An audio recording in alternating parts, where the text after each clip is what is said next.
Want to speak real Polish from your first lesson? Sign up for your free lifetime account at polishpod101.com. 25 Polish phrases. My name is Marzena. Let's start. So the first phrase is cześć. Cześć means hello in Polish. So when you meet your friend, you can say cześć, which would be like saying hello. But then again, you can use cześć to say bye as well. For example, when you meet your friend, you can say cześć, and then when you have to go back home, you can say cześć again. So this one is pretty useful. So our next phrase is dzień dobry. Dzień dobry means good morning in English, but actually what it literally means is dzień, which is a day, and dobry, which is good.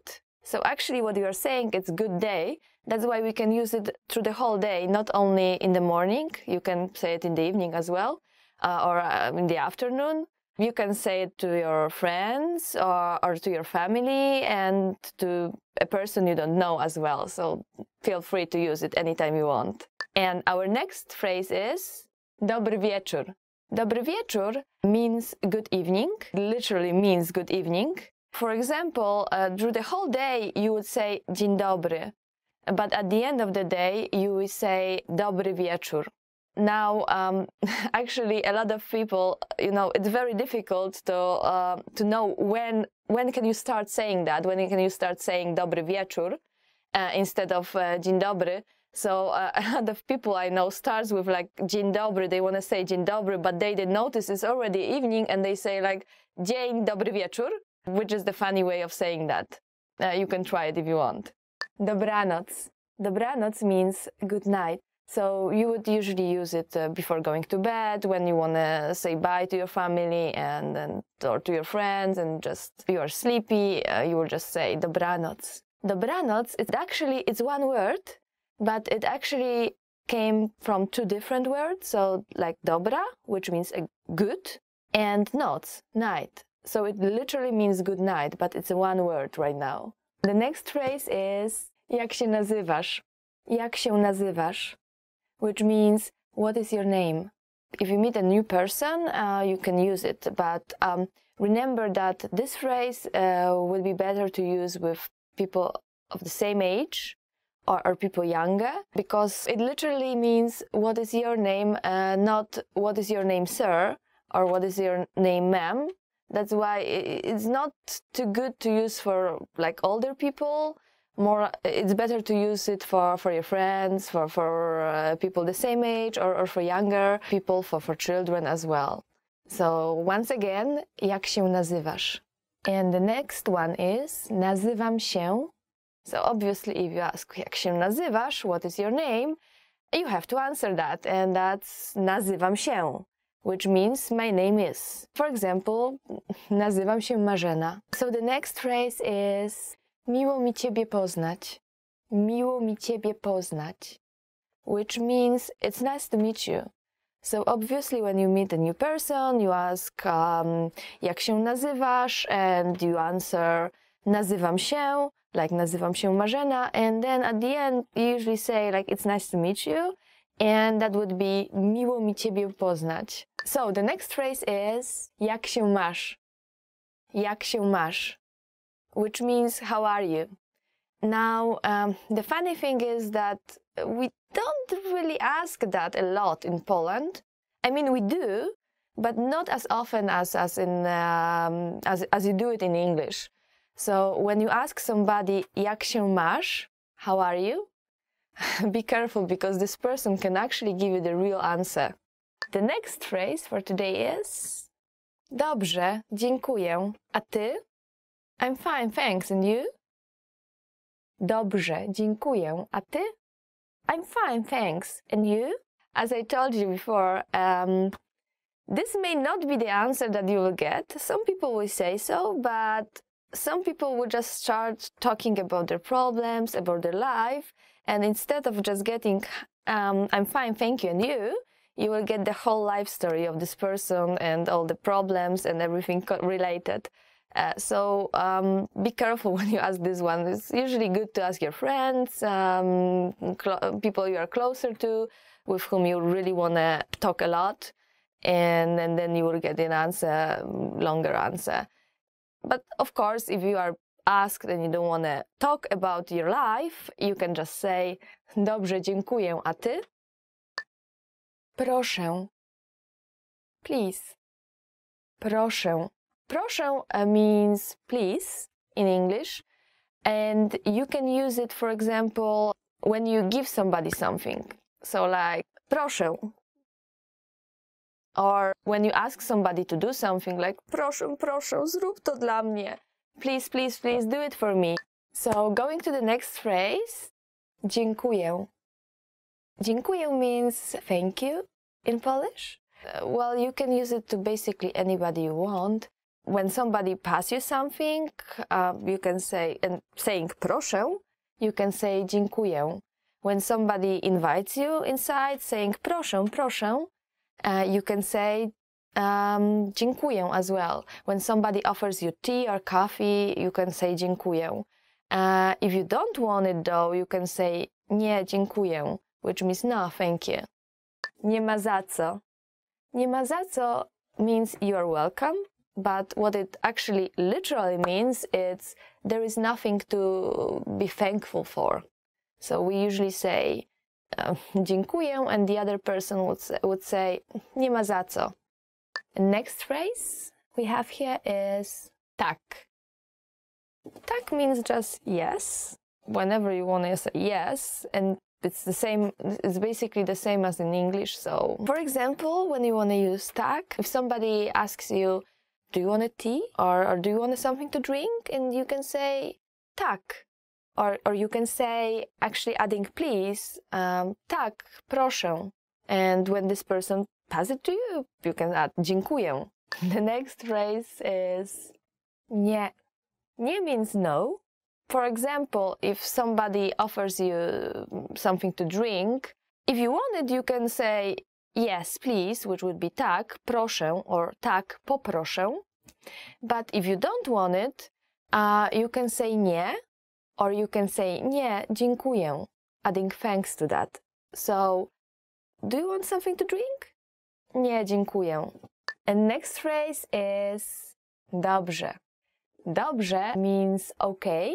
So, for example, when your friends asks you to go somewhere, or like, do you want to go grab something to eat together? And you can say tak, or you can say dobrze, let's go. Yeah, sure, okay, let's go. Or if they ask you if you want to go together for a trip, you can say yeah, sure, dobrze.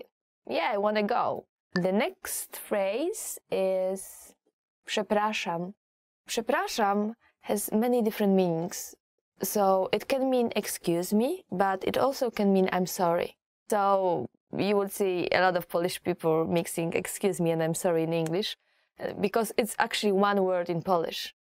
So for example, when you stepped on somebody's leg, you can say przepraszam. When you did something wrong, you can say przepraszam. When you want to pass through like crowd of people, you can say przepraszam, przepraszam, and find your way out. If you did something wrong, you can say przepraszam as well. So it's actually a pretty useful one. So it means excuse me, but it means I'm sorry in the same time. Przepraszam. Przepraszam means I'm sorry. The next phrase is która jest godzina? Która jest godzina means what time is it? If you want to ask somebody, excuse me, what time is it now? You can say przepraszam, która jest godzina?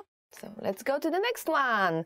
Another very useful phrase. Gdzie jest toaleta? Gdzie jest toaleta? Which means where's the toilet? So gdzie means actually where. Jest means be or to be, and toaleta is toilet. So gdzie jest toaleta means where is the toilet. So if you are in a shopping mall or in a restaurant and you want to ask, excuse me, where is the toilet, you will say, przepraszam, gdzie jest toaleta? The next phrase is poczekaj chwilkę. Poczekaj means to wait, and chwilkę means a moment, and together it means wait a moment, please. When you see your friend going somewhere, but you still want to talk to him or her, and you can just, call them and then say, poczekaj chwilkę. Ile to kosztuje? Ile to kosztuje means how much is this? When you go to a shop, you will say, przepraszam, ile to kosztuje? So, excuse me, How much is this? Przepraszam, ile to kosztuje? Czy mogę prosić o rachunek? Czy mogę prosić o rachunek? Can I get the check, please?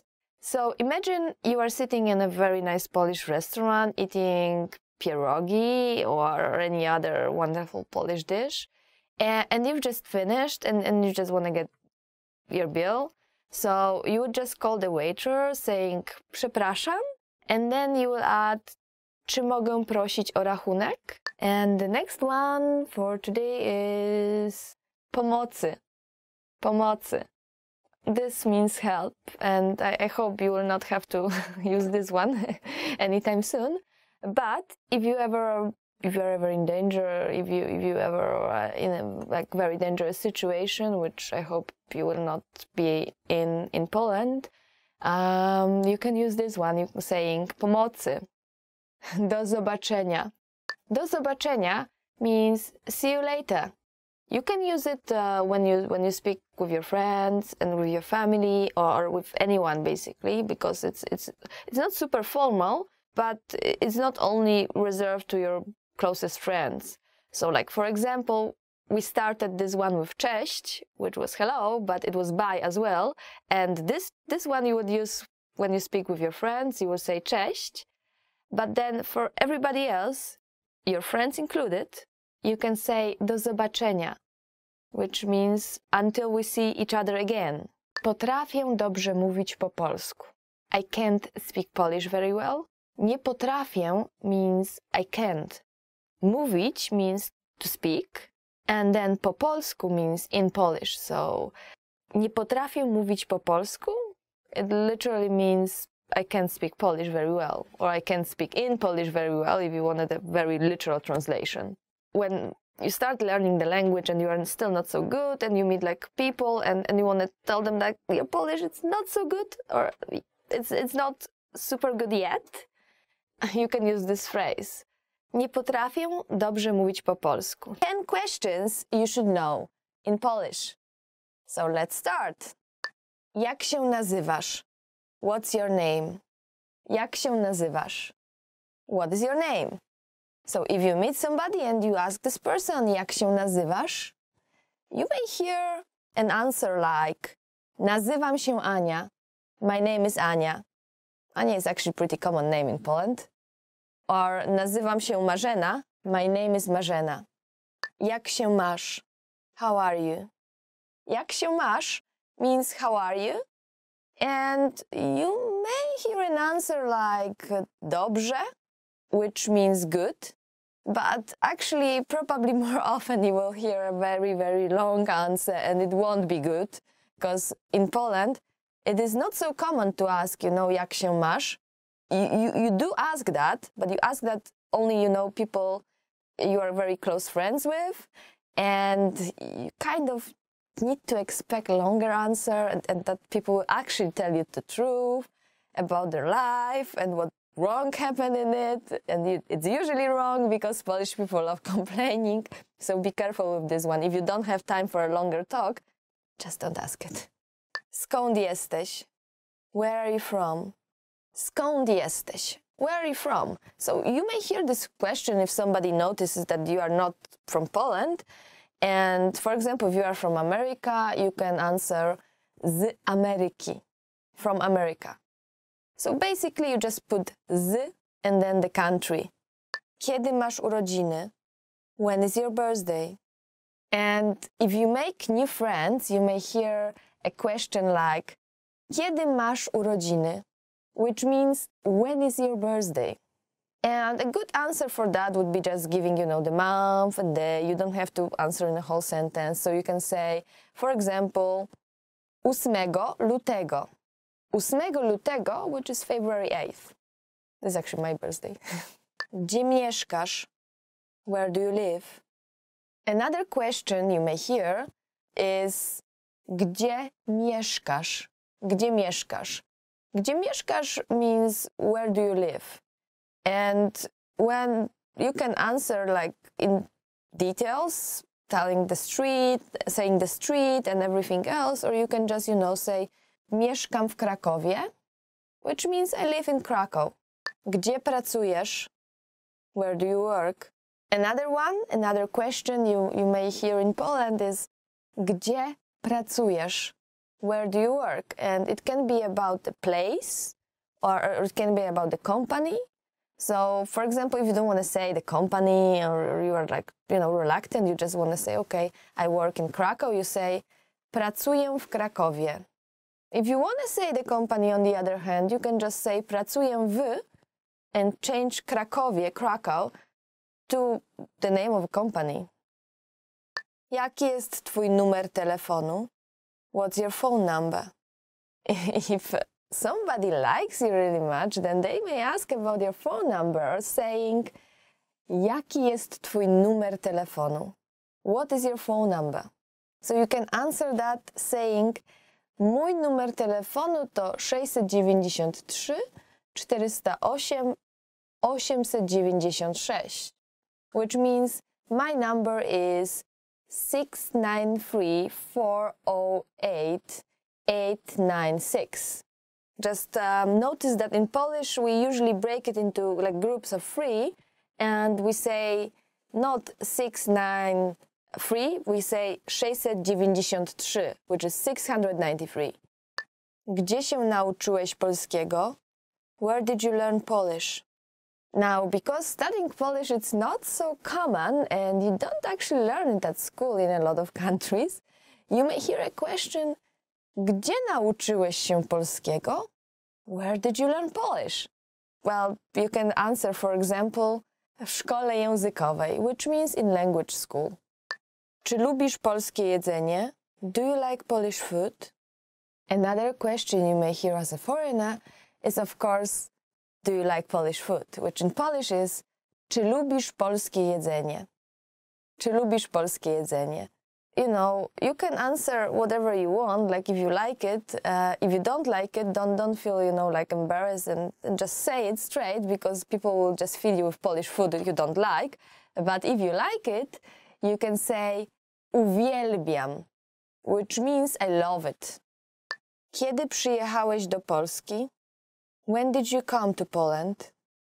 Now, once you come to Poland and you start living there, you will probably hear this one a lot. Kiedy przyjechałeś do Polski? When did you come to Poland? So, if it's like for you 3 years, you can say przyjechałem do Polski 3 lata temu. I came to Poland 3 years ago. Want to speak real Polish from your first lesson? Sign up for your free lifetime account at polishpod101.com. Top 10 most common tourist vocabulary. So are you ready?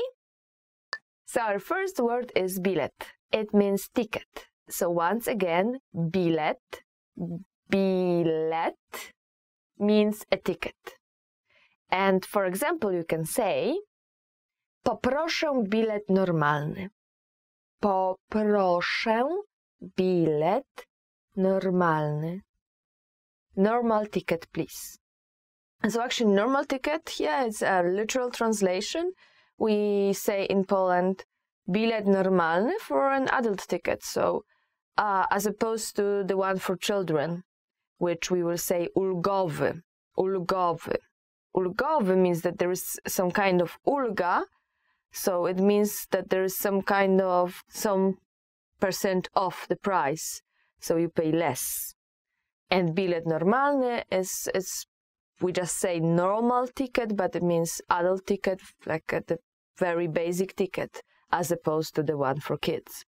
Or to the one for elders, which they usually have a cheaper ticket as well. And depending on the city you go in Poland, sometimes you will buy just one ticket for the bus and you can go as many stops as you want. Like this is how it works in Warsaw. But also in Warsaw you can buy time-limited ticket, like for example a ticket for 75 minutes, and this means that you can go whenever you want, wherever you want, for 75 minutes from the time you validate this ticket, but you can change the bus. So for example, you have to take the tram and then you bus and then you have to switch to metro or something, so you are basically taking 3 different cars, or 3 different transportation ways. then it's better for you maybe to get a 75 minutes ticket, so you can switch between those and don't pay additional price and you don't have to buy another ticket, which is a very convenient way. And what happens if you are stuck with this 75 minutes ticket in a traffic jam? Well, usually most of the vehicles like buses or like trams, they will have a ticket machine inside of it. So you can buy another ticket if you are like running late and then there is a big traffic jam and you didn't really count it in and now it's your 75 minutes is already over, then you can buy a new one at the bus. If there is no ticket machine, the best thing you can do is just get off at the next bus stop. So that's how it works in Warsaw, and other cities around the Poland is sometimes different. Sometimes you have one-time tickets, sometimes you have time limit tickets, sometimes you have a different type of ticket, so be sure to ask about it when you get to the city. Our next word is turysta, a tourist.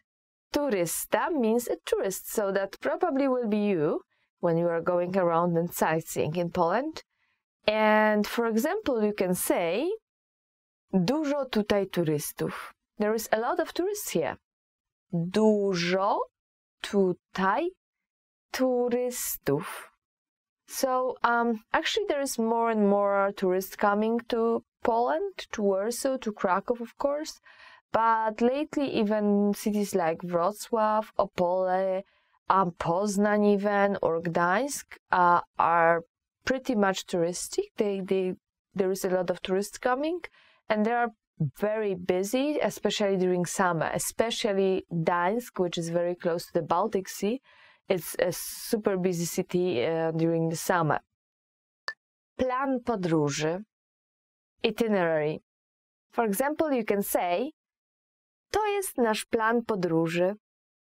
To jest nasz plan podróży. This is our itinerary. And of course, it's good to make your plan podróży before you come to Poland. And I would advise you to stay for about a week or so to see as much as you can, because coming for a shorter period of time, like 3 days or 2 days, it can be okay, but you will probably not enjoy it so much. So at least, I would say at least 1 week, if not more, because Poland is a big country. And there is a lot of places you can travel to, you can travel around. I guess right now all the big major cities are pretty well connected with the train usually, or sometimes buses. And buses can be very cheap. So please check it out when you plan to go to Poland, if you can go by train, or maybe you should take a bus. Sometimes it's just a small difference, and all the buses usually have Wi-Fi, so you can still like watch something or just sit down and play or whatever, and enjoy your bus ride as well. Przewodnik, the guidebook. The same word can be used to refer to a guide or a mail guide. Przewodnik. And you can ask somebody, masz przewodnik? Masz przewodnik? Do you have a guidebook? Of course, it's important to buy one before coming to Poland, so you can know all the attractions that are waiting ahead for you. So to make like your plan podróży, your itinerary, it's very important to have one. But also, you know, when you are walking around, sometimes it's just very convenient to have something like that, to have your przewodnik, to check out for like new restaurants or something that's around you. Of course, you can use internet, and there is Wi-Fi pretty much everywhere around in bigger cities, and that's sometimes more convenient, but sometimes just, you know, easy to have your book, your guidebook. Our next word is autobus wycieczkowy, which means a tour bus. And lately it's been more and more popular to go around big cities like Warsaw or Krakow with a tour bus. So it's easy because you can just buy one ticket and you can go around. And in Warsaw there is also one city bus that is dedicated for tourists. So of course everybody can take it, but the funny part is that it goes around Warsaw and it gets you to all those big tourist locations. So it goes from one tourist location to another, and of course it's a normal city bus. And as I said, anybody can take it. But the funny part is that, it goes around all the main sites, so that's very, very convenient. And if you are taking a tour and you've got this tour bus, you can say, gdzie jest nasz autobus wycieczkowy? Gdzie jest nasz autobus wycieczkowy? Where is our tour bus? Gdzie jest nasz autobus wycieczkowy? Świątynia means a temple, and you will not find a lot of temples in Poland, like very close to zero, but sometimes we call a church a temple as well. So sometimes we actually refer to a church as świątynia or świątynia Boga, like the God's temple or something like that.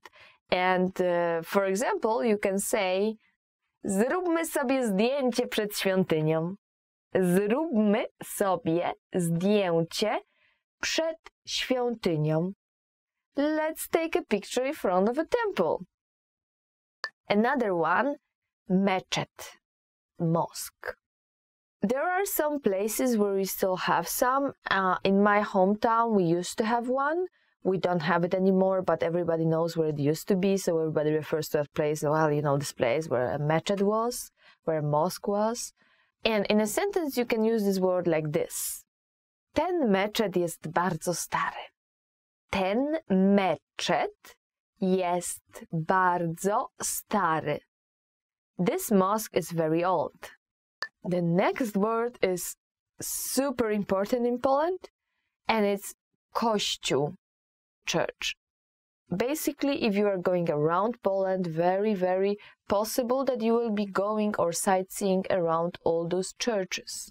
So all around kościół, kościół, kościół. And for example, you can say, ten kościół został zbudowany w średniowieczu.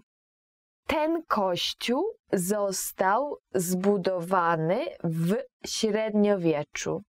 This church was built in the Middle Ages. Ten kościół został zbudowany w średniowieczu.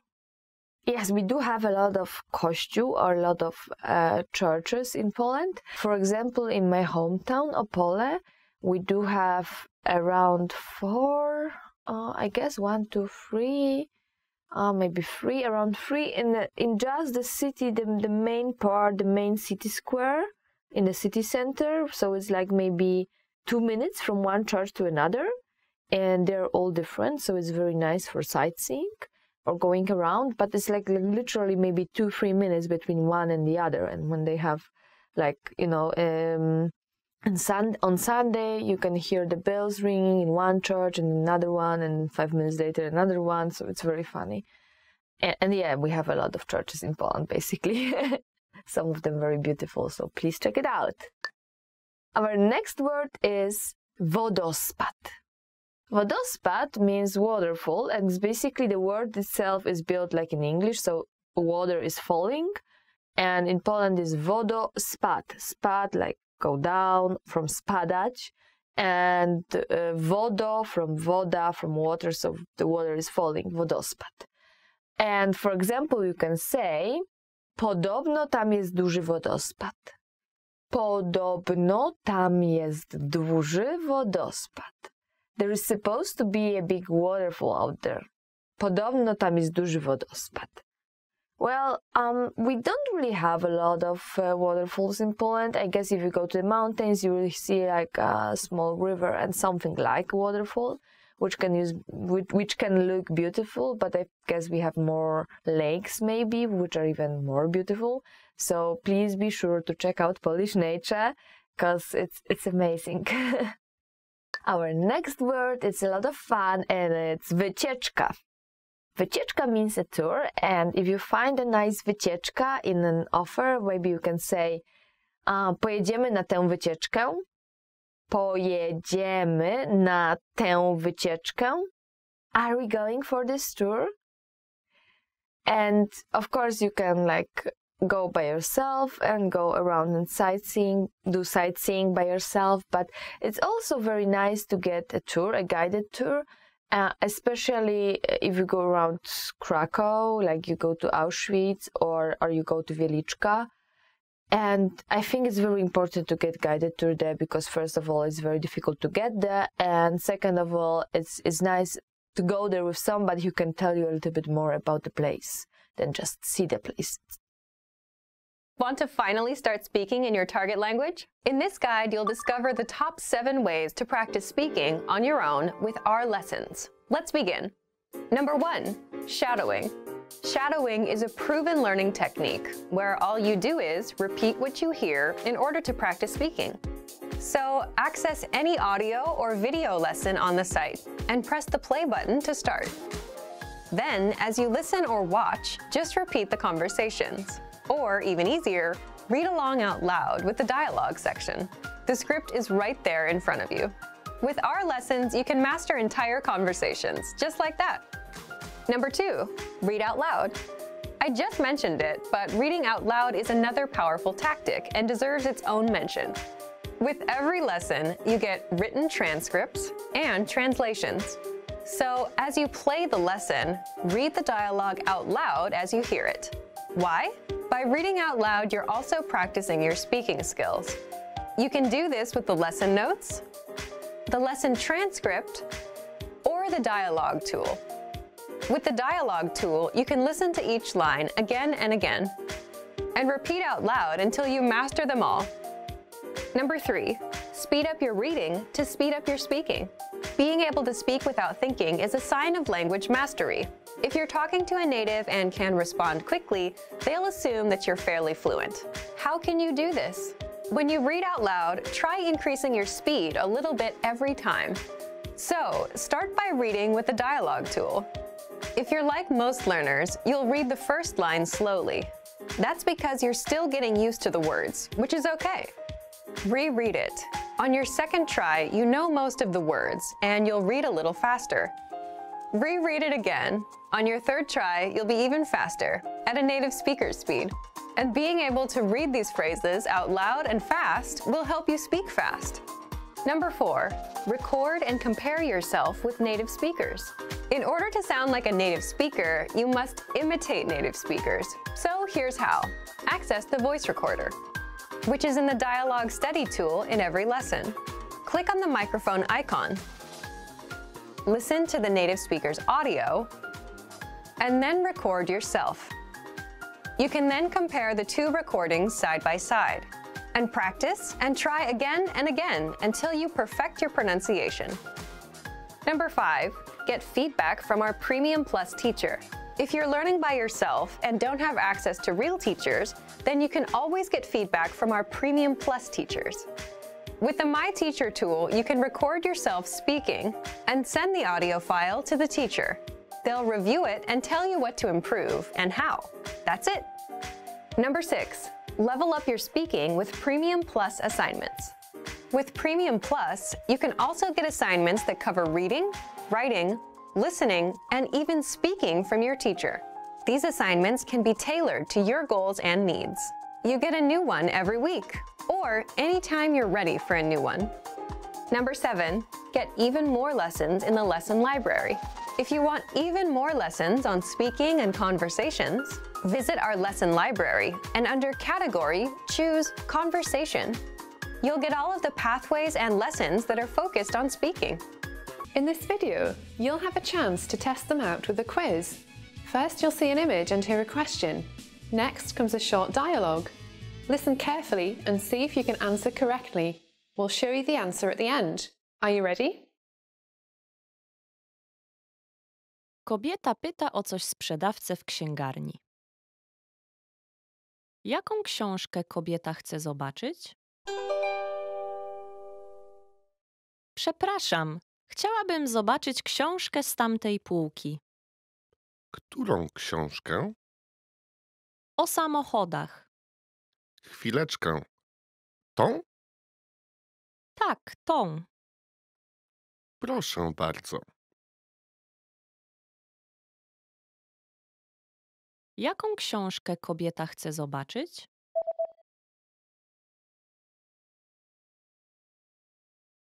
Kobieta pyta o coś sprzedawcę w księgarni. Jaką książkę kobieta chce zobaczyć? Przepraszam, chciałabym zobaczyć książkę z tamtej półki. Którą książkę? O samochodach. Chwileczkę. Tą? Tak, tą. Proszę bardzo. Mężczyzna i kobieta patrzą na menu w restauracji. Co mężczyzna zamawia? Co zamawiasz? Pizza wygląda pysznie. Myślę, że ją wezmę. Wczoraj jadłem pizzę, więc... Okej, to co powiesz na hamburgera? Brzmi świetnie. Co mężczyzna zamawia?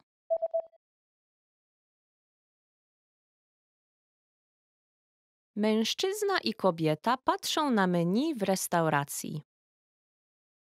Co mężczyzna zamawia? Co zamawiasz? Pizza wygląda pysznie. Myślę, że ją wezmę. Wczoraj jadłem pizzę, więc... Okej, to co powiesz na hamburgera? Brzmi świetnie. Mężczyzna dzwoni do lekarza. Do której godziny mężczyzna musi być u lekarza? Dzień dobry. W czym mogę pomóc? O której dzisiaj zamykacie? Zamykamy o 6, ale proszę przyjść przed 5:30. Dobrze, dziękuję. Do której godziny mężczyzna musi być u lekarza?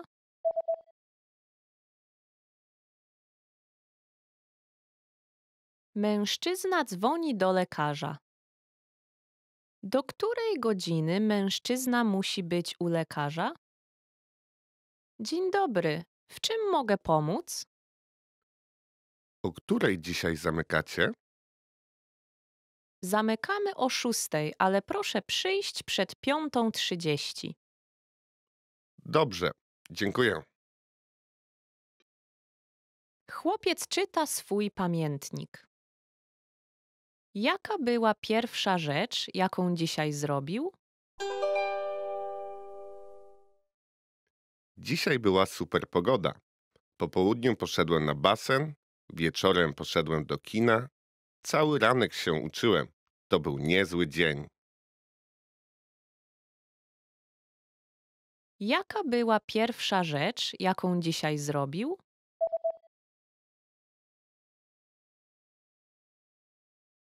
Chłopiec czyta swój pamiętnik. Jaka była pierwsza rzecz, jaką dzisiaj zrobił? Dzisiaj była super pogoda. Po południu poszedłem na basen, wieczorem poszedłem do kina. Cały ranek się uczyłem. To był niezły dzień.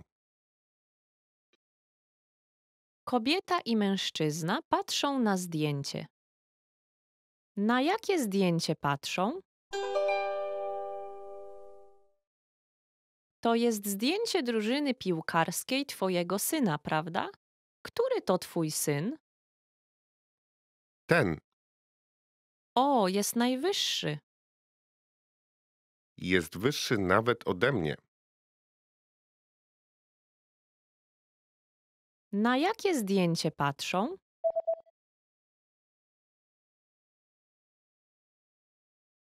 Kobieta i mężczyzna patrzą na zdjęcie. Na jakie zdjęcie patrzą? To jest zdjęcie drużyny piłkarskiej twojego syna, prawda? Który to twój syn? Ten O, jest najwyższy. jest wyższy nawet ode mnie. Want to speed up your language learning? Get access to all of our best PDF cheat sheets for free. Just click the link in the description and sign up for your free lifetime account right now. I'd like to exchange money. Chciałbym wymienić walutę. Chciałbym wymienić walutę. I'd like to make a withdrawal. Chciałbym dokonać wypłaty. Chciałbym dokonać wypłaty. I'd like to make a deposit. Chciałbym dokonać wpłaty. Chciałbym dokonać wpłaty. I'd like to open an account. Chciałbym założyć konto. Chciałbym założyć konto. It takes 3 to 5 business days. To potrwa od 3 do 5 dni roboczych. To potrwa od 3 do 5 dni roboczych. Could I have a statement, please? Czy mogę dostać wyciąg z konta? Czy mogę dostać wyciąg z konta? Go back. Wróć. Wróć. Are there any annual charges with this account? Czy z tym kontem są powiązane jakieś coroczne opłaty? Czy z tym kontem są powiązane jakieś coroczne opłaty? Is this your first time with us? Czy będzie pan u nas po raz pierwszy? Czy będzie pan u nas po raz pierwszy? I'll leave it up to you. Proszę zdecydować. Proszę zdecydować. Is the water too cold? Czy woda nie jest za zimna? Czy woda nie jest za zimna? Can you come back later? Czy może pan wrócić później? Czy może pan wrócić później? Sorry, we're completely booked. Przykro mi, nie mamy wolnych miejsc. Przykro mi, nie mamy wolnych miejsc. We'll give you a call. Zadzwonimy do pana. Zadzwonimy do pana. I'll take one of this. Wezmę jedno z tych. Wezmę jedno z tych. What's this? Co to jest? Co to jest?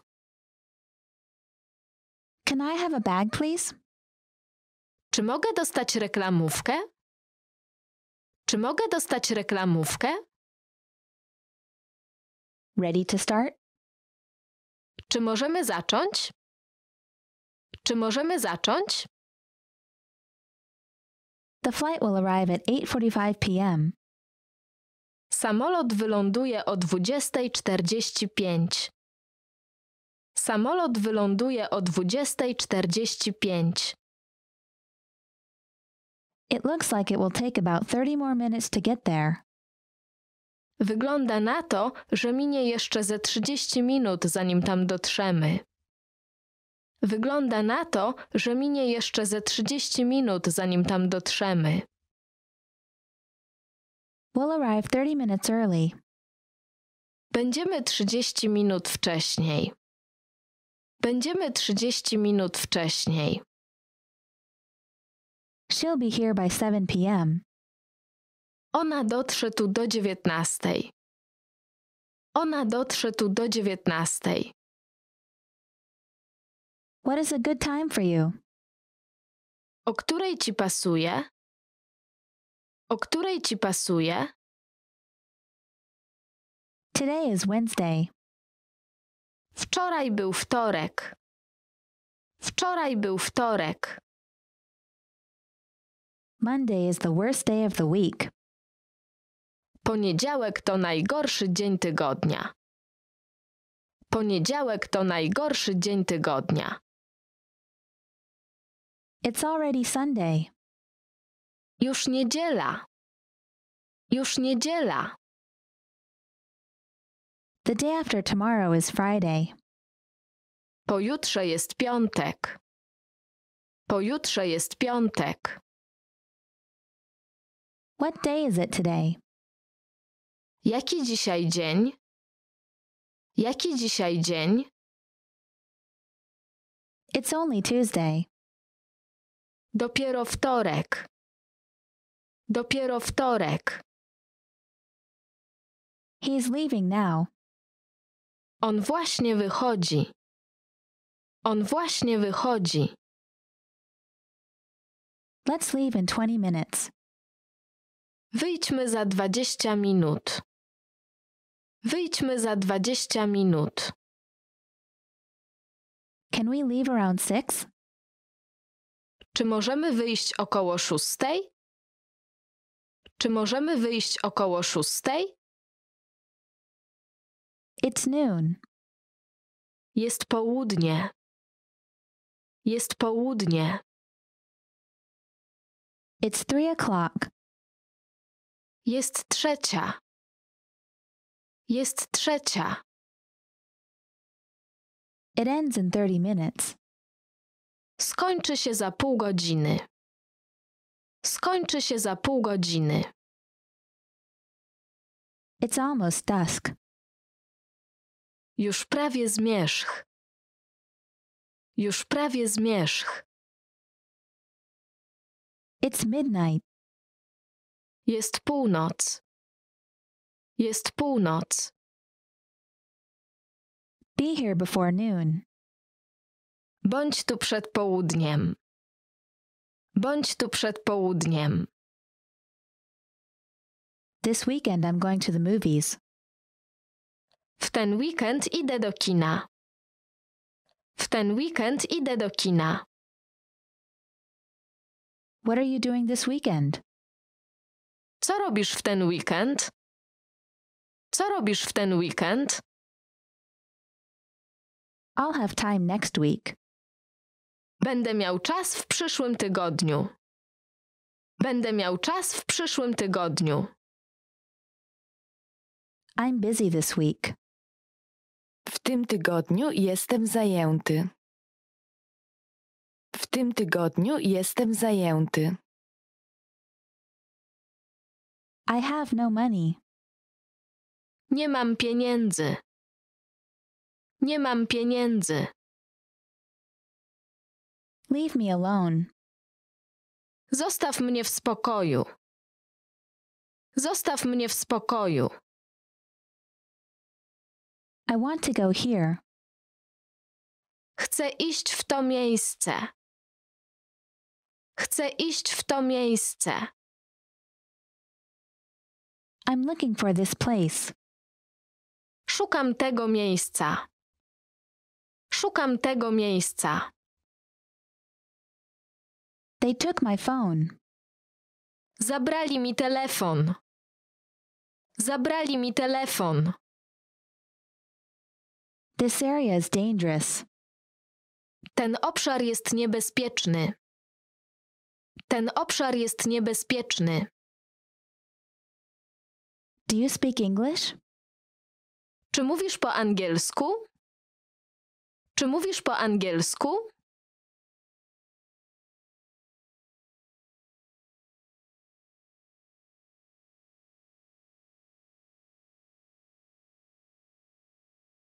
Want to speak real Polish from your first lesson? Sign up for your free lifetime account at polishpod101.com. I'm sorry. Przepraszam. Przepraszam. Don't worry. Nie martw się. Nie martw się. It's okay. W porządku. W porządku. Please? Proszę. Proszę. Please forgive me. Proszę, wybacz mi. Proszę, wybacz mi. I really appreciate it. Bardzo to doceniam. Bardzo to doceniam. Thank you. Dziękuję. Dziękuję. You're welcome. Nie ma za co. Nie ma za co. Make yourself at home. Rozgość się. Rozgość się. Hello. Cześć. Cześć. Goodbye. Do widzenia. Do widzenia. Good morning. Dzień dobry. Dzień dobry. Good evening. Dobry wieczór. Dobry wieczór. Sorry to keep you waiting. Przepraszam za spóźnienie. Przepraszam za spóźnienie. Hello? Hallo. Hallo. Awesome. Super. Super. Delicious. Pyszne. Pyszne. Nice to meet you. Miło mi cię poznać. Miło mi cię poznać. Really? Naprawdę? Naprawdę?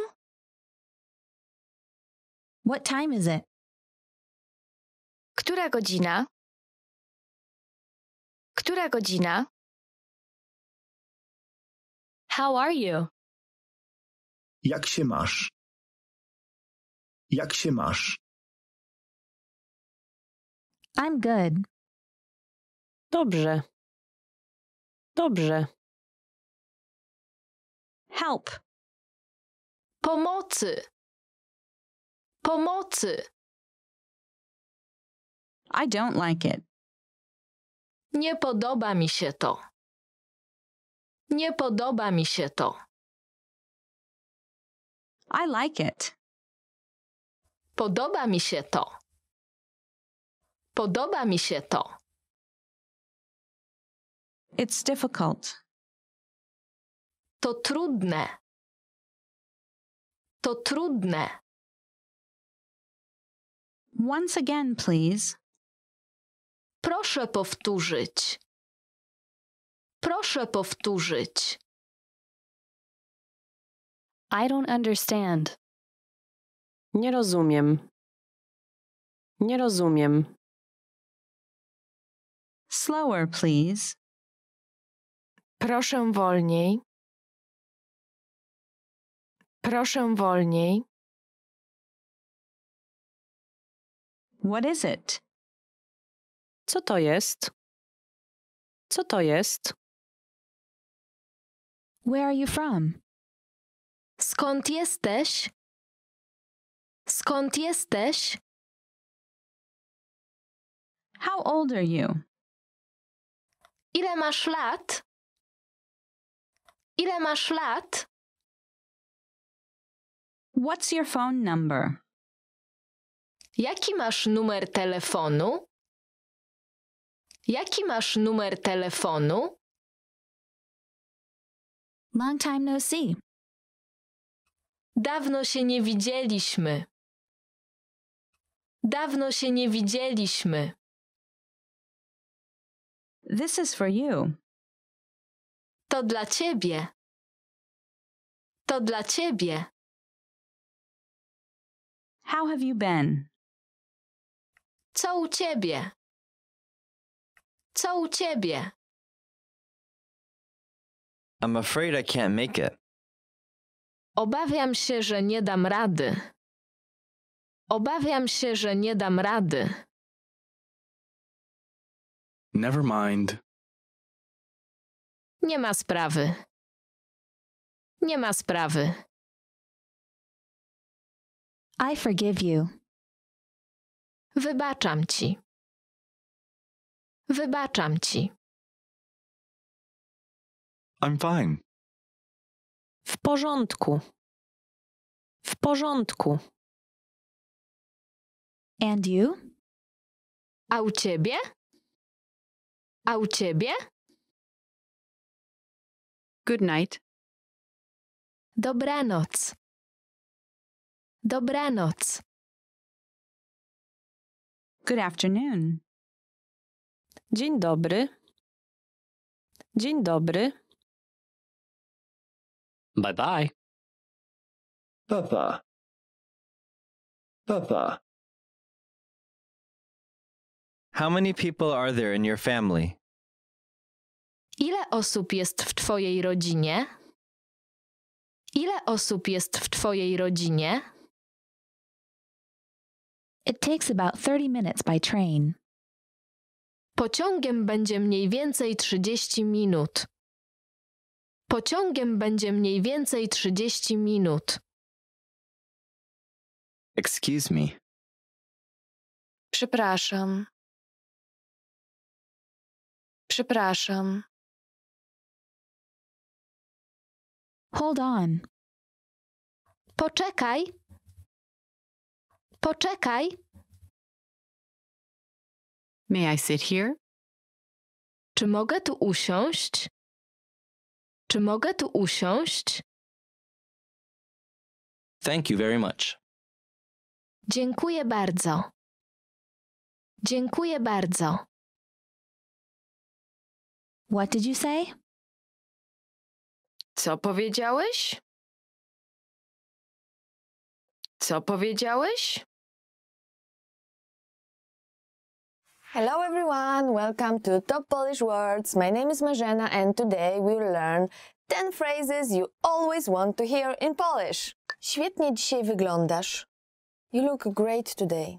So the first one is świetnie dzisiaj wyglądasz.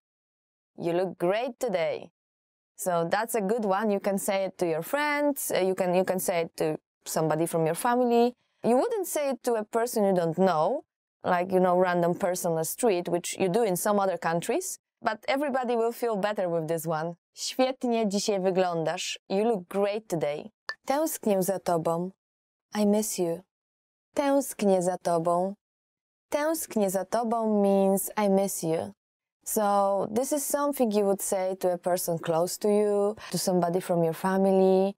Well, somebody, you know, you don't have to address as a sir, a ma'am. You can write it to a person you love, for example, or to your mom, to your dad.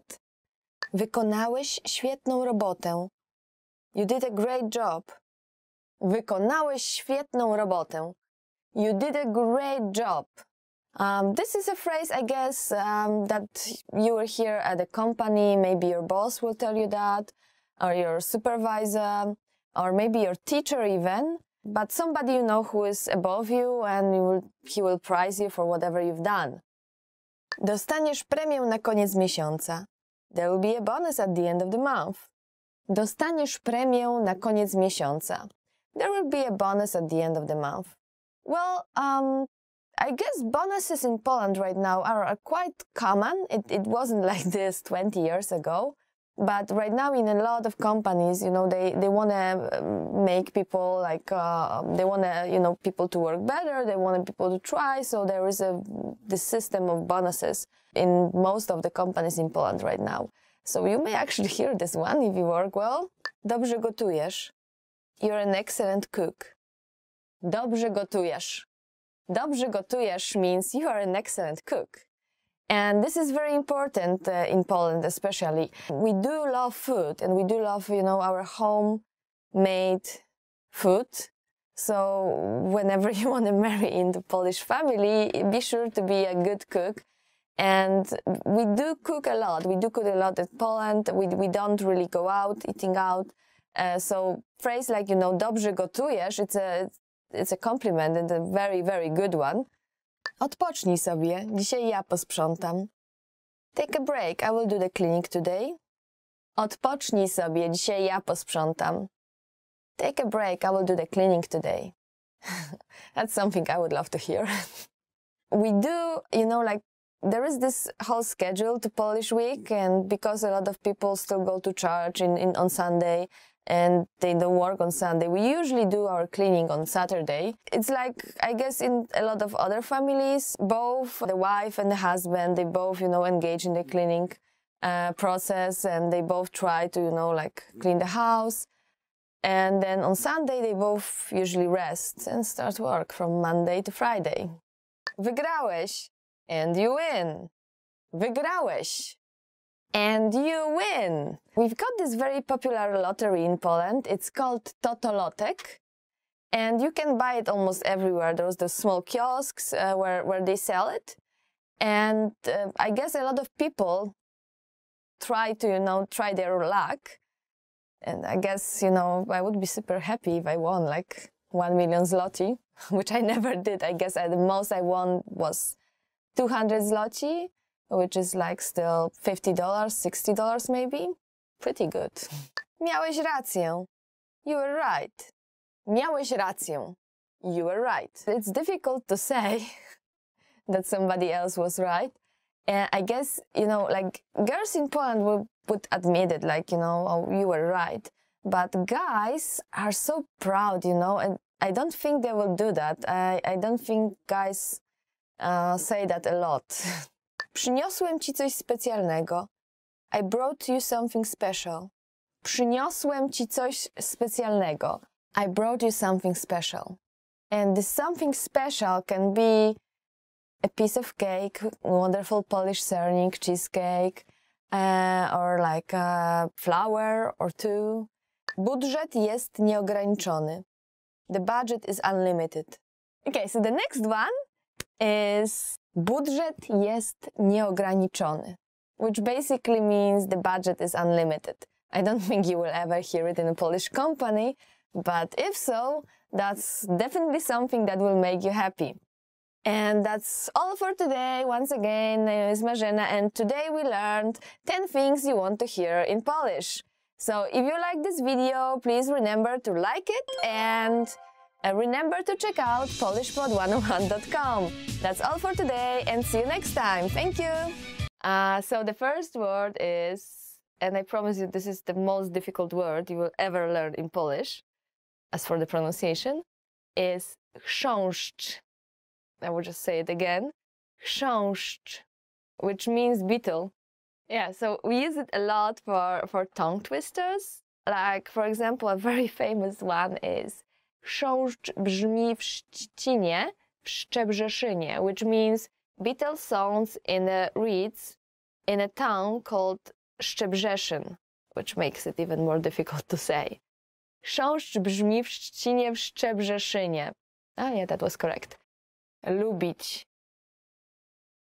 Lubić means just to like something. So whenever you're asking somebody, what do you like? Or you want to say, I like this, you would use this verb. Of course, change it depending on the person. For example, you can say, lubisz lody? Do you like ice cream? Which basically means hello. And for example, if you meet your friend, you can say, cześć, jak się masz? Hi, hello. Hi, how are you? Cześć, jak się masz? Just be prepared to hear the very, very long answer for the part, how are you? Mówić. So when you translate it to English, it just means to say. You can get angry at somebody. Nie mów takich rzeczy, which means don't say such things. Kochać. That one is very good for Valentine's Day. So kochać means to love. And for example, you love your sweetheart, but sometimes you don't really understand this person. So you can say like, kocham cię, ale czasem cię nie rozumiem.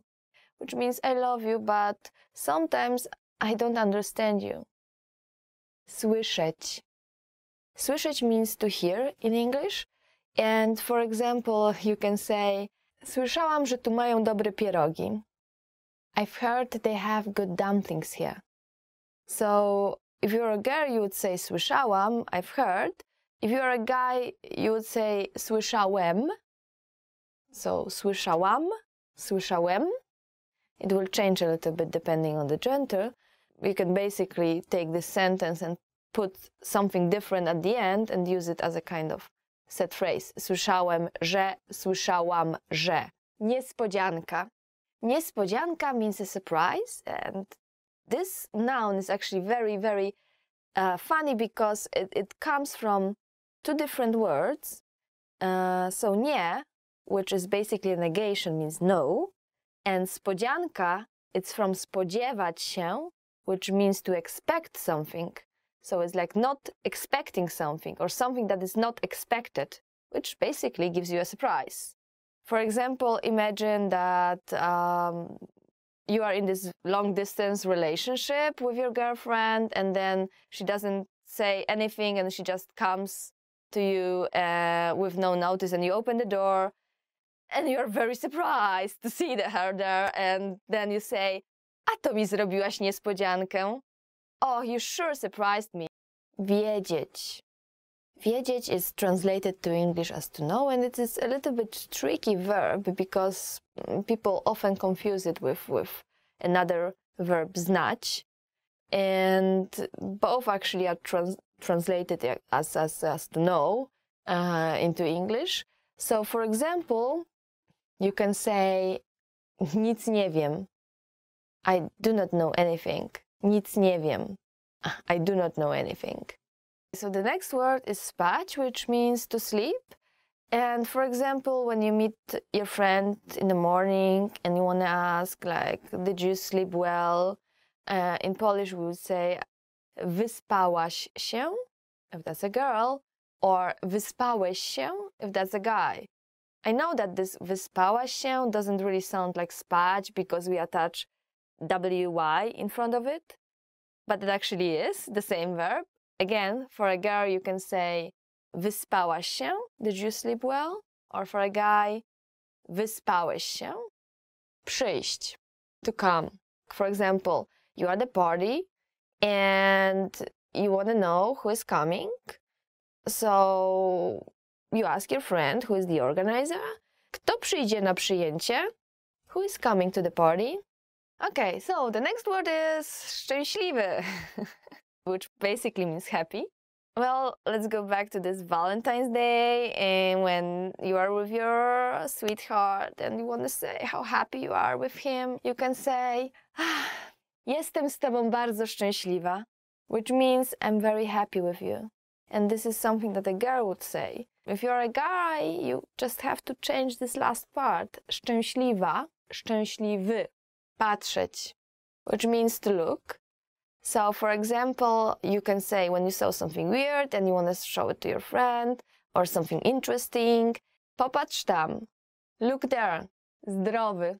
Zdrowy means healthy, and there is this very common Polish saying that you can use. It's w zdrowym ciele, zdrowy duch, which means in a healthy body, a healthy mind. Dać. Dać means to give. So when you go out and you meet this nice guy or a cute girl and you want to ask them for their email address, you'd ask them using dać. Dasz mi swój email? Will you give me your email address? Czenia później. And it means see you later. When you are going back home, you want to say bye to your friends, coworkers, classmates, or anybody else, you can say, no to do zobaczenia później. Well, see you later. Znaleźć. Znaleźć means to find. Imagine your friend brought you a nice dress and which you are going to wear at a party, but you don't really like it. It doesn't sit you well, and you want to ask her to find you something better. So you can say, może uda się znaleźć coś lepszego, which means maybe we can find something better. Przepraszam means I'm sorry. Zapytać. Zapytać means to ask. Sometimes when you want to ask for something which is very difficult to ask for, and, you know, just to be nice, you want to say, like, can I ask you something? In Polish you can say, czy mogę cię o coś zapytać? Or you can even ask, excuse me, can I ask you something? Przepraszam, czy mogę cię o coś zapytać? Gdzie jest toaleta? Which means where's the toilet? So gdzie means actually where. Jest means be or to be, and toaleta is toilet. So gdzie jest toaleta means where is the toilet. So if you are in a shopping mall or in a restaurant and you want to ask, excuse me, where is the toilet, you will say, przepraszam, gdzie jest toaleta? Wejść. Wejść means to enter or to come in. Well, when your friend visits you and you want to just say, please come in, please, or just, you can say, wejdź proszę, which means literally come in, please. Ile to kosztuje means how much is this? When you go to a shop, you will say, przepraszam, ile to kosztuje? So, excuse me, how much is this? Przepraszam, ile to kosztuje? Próbować. Próbować means to try. Let's say your friend is visiting and you made this wonderful food, amazing dishes, and you want him or her to try it. You can invite them saying, spróbuj to, which means try it, pomocy.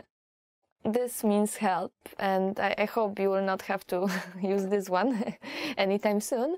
But if you're ever in danger, if you ever are in a very dangerous situation, which I hope you will not be in Poland, you can use this one, saying pomocy, zadzwonić.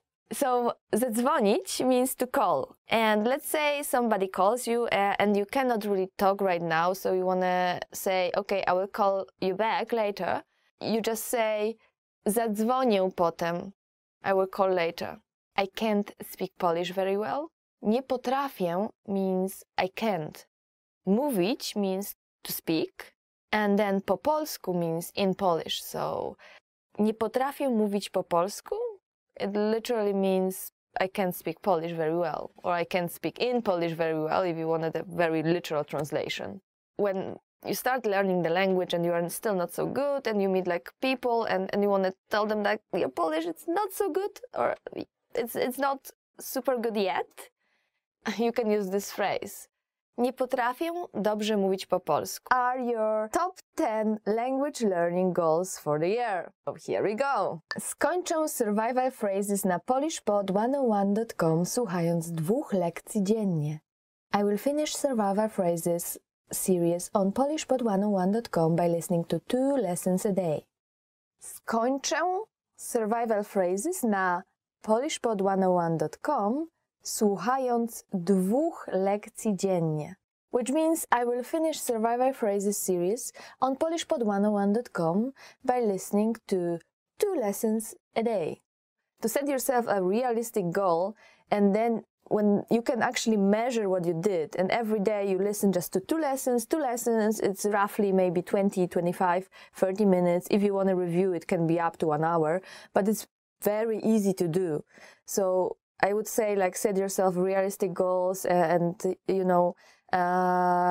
give yourself feedback and challenge yourself and try to do little by little, baby steps every day. And this is something that will lead you to success in language learning. Skończę książkę po polsku czytając 10 stron dziennie. I will finish reading 1 Polish book by reading 10 pages a day. Skończę książkę po polsku czytając 10 stron dziennie. I will finish, which means I will finish reading 1 Polish book by reading 10 pages a day. 10 pages a day doesn't seem like a big challenge, right? Yet, it's really possible to finish even the longest book by just doing that, just 10 pages a day. When you are choosing a book, remember about one very important thing. Don't choose book that is too difficult for you. So choose book where you can read it without actually looking up words in the dictionary. What I mean is that if you spend more time looking for words in dictionary than reading the book, the whole fun is not there. That's one thing. This is not helping you to learn. So that's one very important rule. Choose book that is at your level and then just try to read 10 pages a day. And maybe one day you'll say, oh, 15 or 20 because it's so interesting. So just remember, choose interesting book, not too high level, and read at least 10 pages a day. And that's something everybody can do. Good luck! Zdam test z polskiego. I will pass my Polish test. Zdam test z polskiego, which means I will pass my Polish test. So maybe you are on vacation in Poland and you are taking some kind of Polish language course, and there's a lot of courses offered all around the Poland, a very nice way to spend your vacation as well. And then, you know, of course it's nice to take different kind of courses, but then, you know, you've got some kind of Polish certificate or Polish test, and that's a good goal to set for yourself. And once you do it, once you pass it, it's like, oh, this kind of feeling of achievement that makes you happier about yourself and makes you, you know, you wanna do more, you wanna try more. Yeah, it's a good goal for your language learning, and you can study with polishpod101.com materials and prepare yourself for a Polish, for example, certificate course. So good luck! Zrozumiem w pełni jeden polski film, oglądając go codziennie. I will fully understand one Polish movie by watching it every day. Zrozumiem w pełni jeden polski film, oglądając go codziennie. Which means I will fully understand one Polish movie by watching it every day. And don't be, you know, too hard on yourself, even if you don't understand it fully. It's okay. Once you get the general plot, that's perfect. That's a very good practice. You don't have to understand every single grammar point in every single sentence. That's not the point. Watch, enjoy, and good movies for that. I would recommend you Killer, which basically the Polish title is Killer, which is a very funny comedy and very relaxing, and I guess the language is not so difficult, so that's one of the movies I would recommend you. Totally, like, watch Killer. Przedstawię się po polsku moim polskim przyjaciołom w ciągu 3 minut. I will give a 3-minute introductory speech in Polish to my Polish friends. Przedstawię się po polsku moim polskim przyjaciołom w ciągu 3 minut. This basically means I will give a 3-minute introductory speech in Polish to my Polish friends. What's so good about this goal is that you actually tell yourself, oh, 2 sentences is not enough. You have to go further. You have to say something more like my name is. It's not enough anymore. So 3 minutes, it's setting a realistic goal. You can measure it with actually a clock. And this is something you can achieve within the first few months of the year. And then from that you can go up. Good luck with that one. Nauczę się na pamięć 5 polskich piosenek. I will memorize 5 Polish songs. Another good way of studying Polish and another good goal for you is nauczę się na pamięć 5 polskich piosenek. I will memorize 5 Polish songs. What's so good about it is that songs are relatively easy to memorize, and then you learn new words out of it. And it's actually enjoyable when you listen to songs.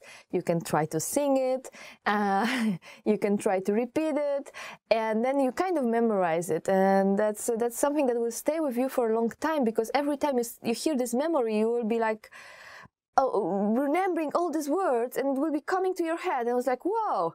I know Polish, almost. A good band I would recommend you would be Elektryczne Gitary, which can be translated as electric guitars. Elektryczne gitary, please check it out. Zapamiętam 350 słów za pomocą fiszek z polishpod101.com. I will finish memorizing 350 words with flashcards on polishpod101.com. Another good goal for the whole year is zapamiętam 350 słów za pomocą fiszek z polishpod101.com, which basically means I will finish memorizing 350 words with flashcards from polishpod101.com. I'm not a big fan of flashcards, but they can really help you, get this sense of achievement. So when you are trying to play with them, like, remember to make simple sentences as well. And remember, this is not the only way of studying a language, but that's a very good helper, like something that will help you get, more confident in your skills. And I guess will help you memorize new words as well. So just try it. Maybe that's the way for you. Napiszę 10 kartek pocztowych po polsku do moich polskich znajomych.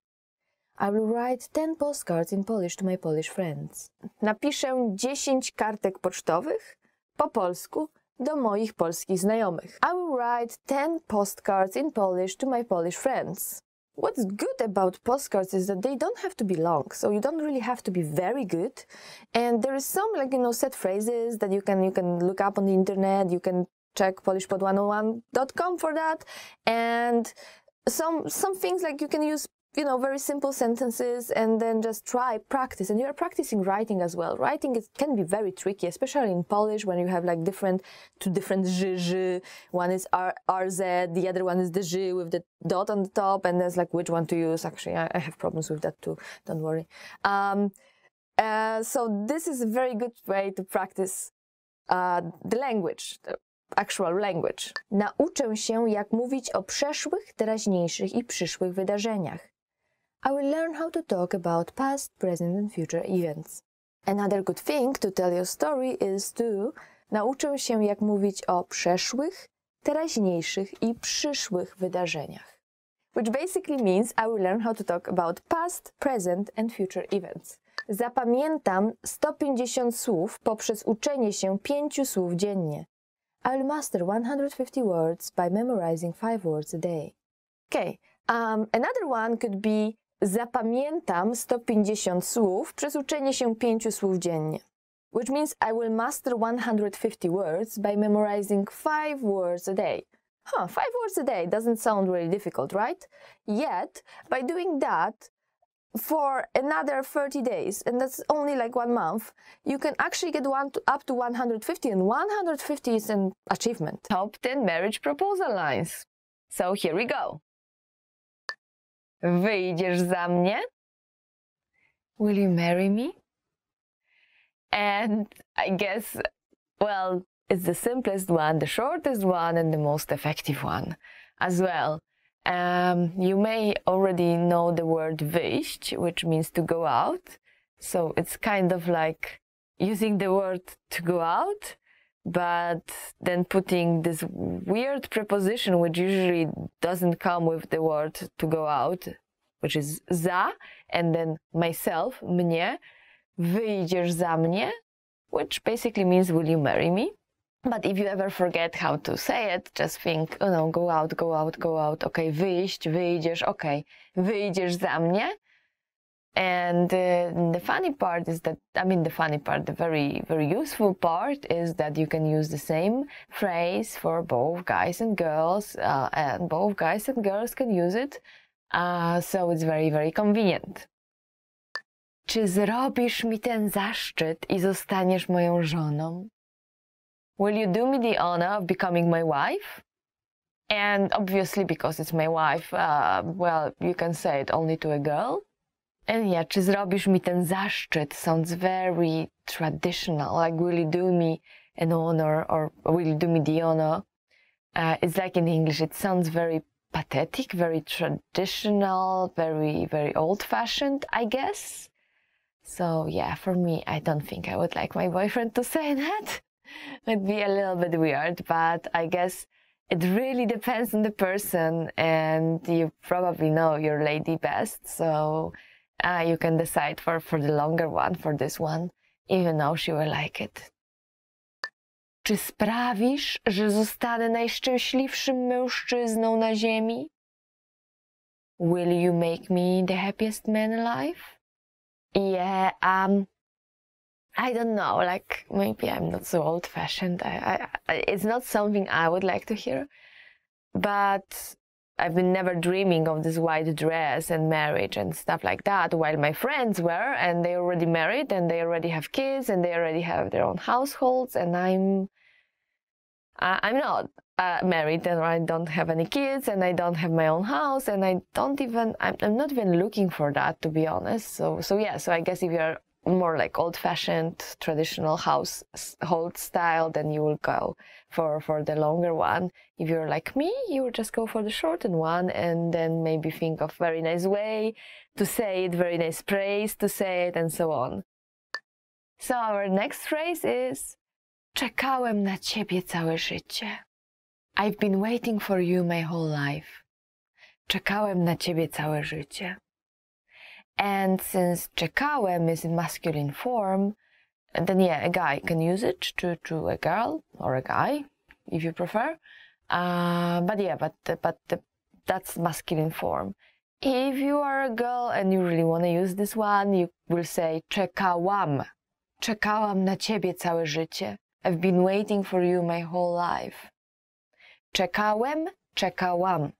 Yeah, so small, tiny little difference. And yet again, not something I would like to hear maybe. I don't know, maybe I'm not romantic enough for this stuff. Or maybe I would like to actually hear that. Not sure. Undecided. Okay, let's go to the next one. Chcę być z tobą na zawsze. I want to be with you forever. Gosh, yeah. That's another one that for me it sounds a little bit cheesy, but then again, when I see like when I hear like I want to be with you forever, this sounds pretty cool actually. But then the Polish translation, which is okay, which is something people will use, chcę być z tobą na zawsze, chcę być z tobą na zawsze, I don't know, it doesn't sound so cool as in English. I have no idea why. It's just it. But yeah, I mean, it really depends on the person, right? Spędźmy ze sobą resztę życia. Let's spend the rest of our lives together. Oh, wow, we are getting more and more romantic. And this one you can use for a guy, and you can use it for a girl, and you can use it if you're a guy or if you're a girl. So it's very, very convenient, because you don't have to change any forms. Spędźmy ze sobą resztę życia. It's all about us. Doesn't matter if you are guys, girls, guy and girl, and which way around. You can use it for any kind of relationship. And that's very convenient. It's very romantic. I wonder if I will ever hear that and how I will react to it. No idea. Mając ciebie przy boku, czuję się spełniony.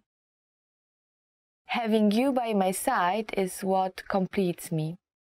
And that is something that a guy can say, because spełniony is an adjective in a masculine form. You can change it very easily and say, mając ciebie przy boku, czuję się spełniona. Whoa, and that's another one. Oh, I don't know if I will ever hear this.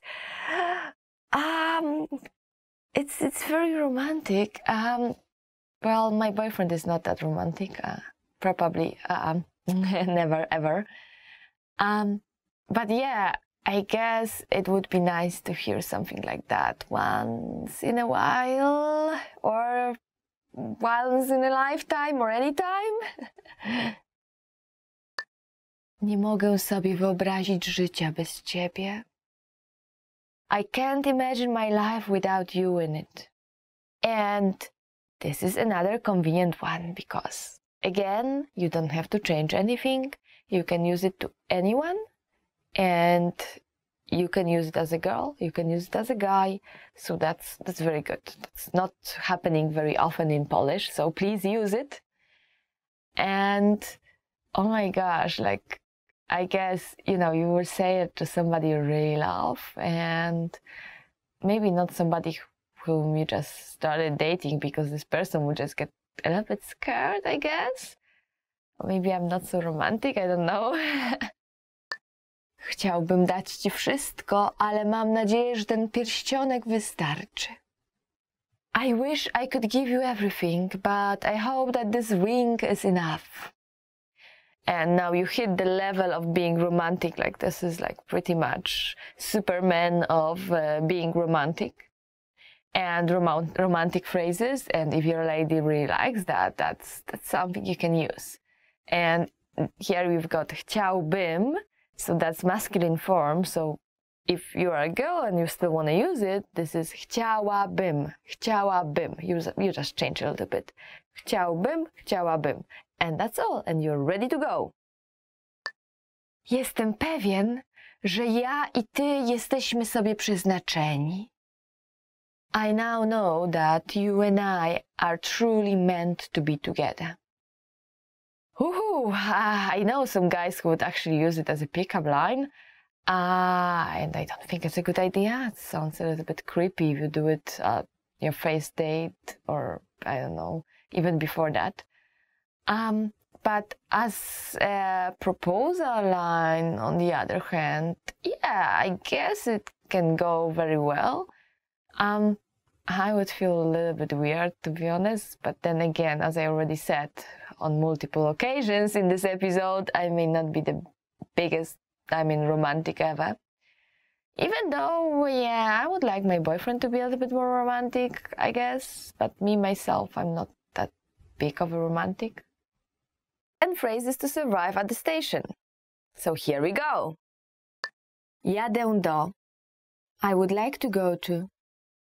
The first and the most important one is jadę do. Jadę do Krakowa, jadę do Torunia, jadę do Poznania, jadę do Wrocławia. So, jadę do means I would like to go to. Luckily for you, this phrase is very short, first of all, and it's the same for male and female, so you don't have to change. Well, if you want to use the plural form, would be jedziemy do. Jedziemy do. So the preposition stays the same, do, and we just change the verb from jadę to jedziemy.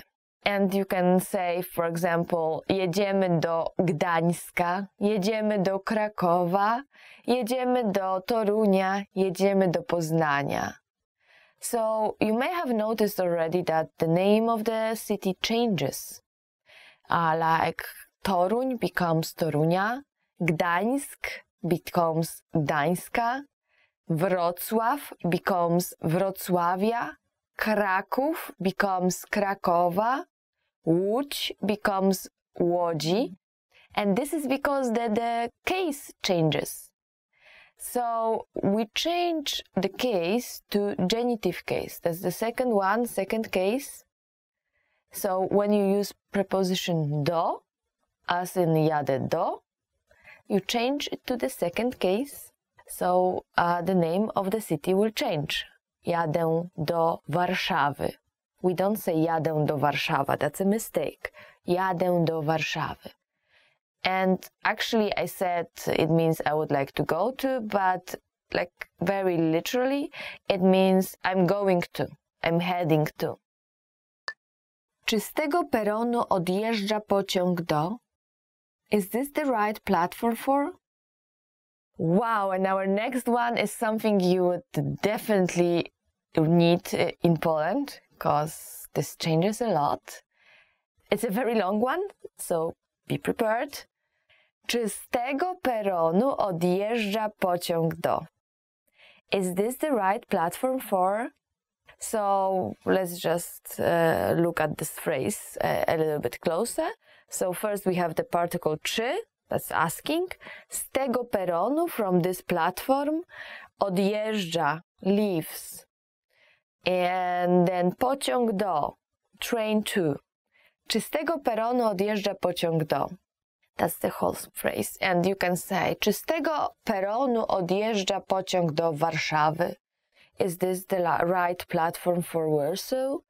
Czy z tego peronu odjeżdża pociąg do Torunia? Is this the right platform for Toruń? And as you probably notice, there is the same preposition do as in the previous one, jadę do. Hence, we change the name of the city. So again, Toruń becomes Torunia, Warszawa becomes Warszawy, and Kraków becomes Krakowa, and so on and so on. So remember to change the name of the city. And it is very important for you to remember to memorize this phrase, because in Poland, sadly, especially as far as I remember, in Warsaw, in the central station, platforms change very often, like last minute, 5 minutes to train, and they say, oh, the platform was changed from number 5 to number 1, and you run. And it really happens very often, and it's very hectic, and it's like, yeah, so not to panic, that's the first rule, and then run, that's the second rule, and ask, that's the third rule. So don't, even if you go to the platform, the right platform, don't just rest reassured that it's okay and I'm just waiting and just relax. I mean, it's okay to relax, but always check if this is the right platform again and again, because it really changes a lot. O której jest ostatni pociąg? What time is the last train? Our next phrase is o której jest ostatnie metro, which is actually a sentence, and it means what time is the last metro? O której jest ostatnie metro? So, if you're in Warsaw, it's very common to travel with metro, even though we have only actually 2 lines, but it's going through the whole Warsaw. It is really, really, really convenient. And one thing to remember about Warsaw, well, buses are basically 24/7. Only that, at night you have to pay like small additional charge for the ticket. And the other thing about buses is that, well, it's very convenient because all the buses are going to the city center at night, and all the buses are going out from the city center. So basically, if you're really drunk and you were at a party and you want to get home, just take any bus, and sooner or later you end up in the city center, and then you can take the correct bus or the right bus that's going to your house. Nevertheless, it takes time, and metro is more convenient. During the weekdays, it's still running pretty late and then starting pretty fast. But during the weekends, it's running 24/7, so it's really, really convenient. Just find the bus stop and get to the bus, and go to the city center, get to the correct bus. And that's it. And you can go back home anytime you want, without paying for taxi. Gdzie mam się przesiąść w pociąg do? Where do I change for? Okay, the next very important phrase is gdzie mam się przesiąść w pociąg do? Gdzie mam się przesiąść w pociąg do? Where do I change for? Actually, where do I change for a train to? That would be maybe more correct translation.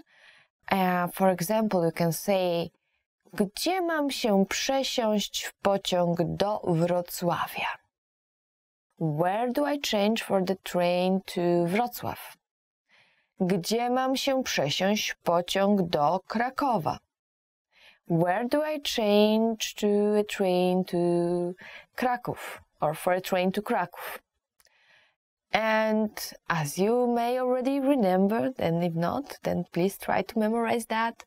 After the preposition do, we use the second case, the genitive case, so we change the name of the city again, Kraków, Krakowa, Warszawa, Warszawy, Wrocław, Wrocławia, and so on and so on.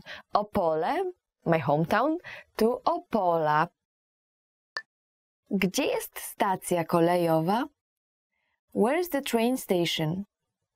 Even if you know all those phrases, you will never ever get to the right place if you don't know this one. Gdzie jest stacja kolejowa? Gdzie jest stacja kolejowa? Where is the train station? So you may already know that gdzie means where, and stacja kolejowa is just train station. Usually the main train station will be somewhere around the city center, but for bigger cities they will have few train stations like around the city, even though within the city you don't really travel by train. You travel by trams, you travel by buses, well, in Warsaw there is metro as well, but you don't really travel by train within the city. But you will still even like maybe medium or big cities, you will have few train stations located around the city, with the main train station usually in the city center, or I think 99% of examples it will be so. Gdzie mogę nabyć bilet? Where can I buy a ticket? Our next phrase, or actually a sentence, is gdzie mogę nabyć bilet?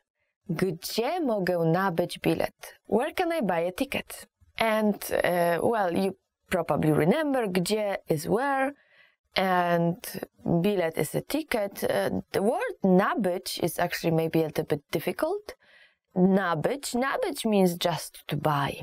And of course you can use gdzie mogę kupić bilet. You probably know already kupić. Kupić means to buy, but nabyć is a more fancy way of saying to buy something. And we use it very often as well. So, gdzie mogę kupić bilet? It's perfectly fine. Gdzie mogę nabyć bilet? Is level up if you want to learn another word for kupić. Nabyć. Ile kosztuje bilet do? How much is it to... Okay, and the next very important one is ile kosztuje bilet do? How much is a ticket to? Ile kosztuje bilet do? How much is it to? Or actually literally, how much is a ticket to? And as I already said, within a city, I don't think there will be big difference. I mean, like the ticket will be within the city, so that's okay. So there will be one ticket, but if you are going, for example, from Warsaw to Kraków, or from Kraków to Wrocław, or anywhere else within Poland, then of course this is a very useful phrase to learn. And the same preposition do, so remember we use second case, genitive case, for cities. So we can say, for example, ile kosztuje bilet do Krakowa? So Kraków changes to Krakowa. Ile kosztuje bilet do Krakowa? How much is the ticket to Krakow? Ile kosztuje bilet do Warszawy? How much is the ticket to Warsaw? Ile kosztuje bilet do Gdańska? How much is the ticket to Gdańsk? And so on, and so on, and so on. Gdzie jest przystanek autobusowy? Where's the bus stop? Yeah, and to take the bus, you really need to know how to ask where the bus stop is. And in Polish we say, gdzie jest przystanek autobusowy? Gdzie jest przystanek autobusowy? Where's the bus stop? So przystanek is a stop and autobusowy means bus, so bus stop. And for big cities like Warsaw, there is plenty of bus stops everywhere around. So basically you just walk around and you will find one sooner or later. In smaller cities like my hometown Opole, there's not so many. I basically always opt for walking around and then taking a bus. So so it's very important to know how to ask where one is. Gdzie jest przystanek autobusowy? O której będzie następny autobus? What time is the next bus? Now, once you get to this przystanek autobusowy or the bus stop, you may want to ask, o której będzie następny autobus? O której będzie następny autobus? What time is the next bus? And I mean, like, you can always check it, right? But sometimes the timetables are very confusing, and then you have weekdays and weekends and bus numbers and so on. And some buses will not go this way or this way, and maybe, like, sometimes, you've got different times for the same bus, and depending on which color it is, this bus will go this route or this route. And then you may end up missing your own bus stop, which, by the way, another thing to remember, in some cities like Warsaw, some bus stops are on demand, so if you don't press the button, it will not stop. And the thing is that if you look at all the bus stops in line, the one on demand, they are being marked. I don't remember exactly how, but as far as I remember, there is, like, for normal one is like a circle filled black. And then for the one on demand, there's like circle just white inside. So, but when you look at it, it's kind of obvious that there's something wrong with those bus stops. So remember to press the button. Gdzie są biletomaty? Where are the ticket machines? And our last one for today is, gdzie są biletomaty? Where are the ticket machines? Gdzie są biletomaty? Actually, the word biletomaty or biletomat sounds very weird even for myself. Since it's a new word, it's basically a word that was created, I don't know, maybe 5 years ago, when we got those, ticket machines, and saying something like maszyna na bilety, maszyna do biletów, maszyna gdzie się kupuje bilety, where maszyna, yeah? Maszyna means machine. So saying a long phrase like that was just really not the thing you want to do. And someone, I don't know, made this phrase, this word, biletomat. And right now we have biletomaty, of course, next to the metro, on some bus stops, on many tram stops, inside of a tram, inside of a bus as well. So not all, but many. So I wouldn't say it's always there, but many occasions, yes. In Warsaw at least.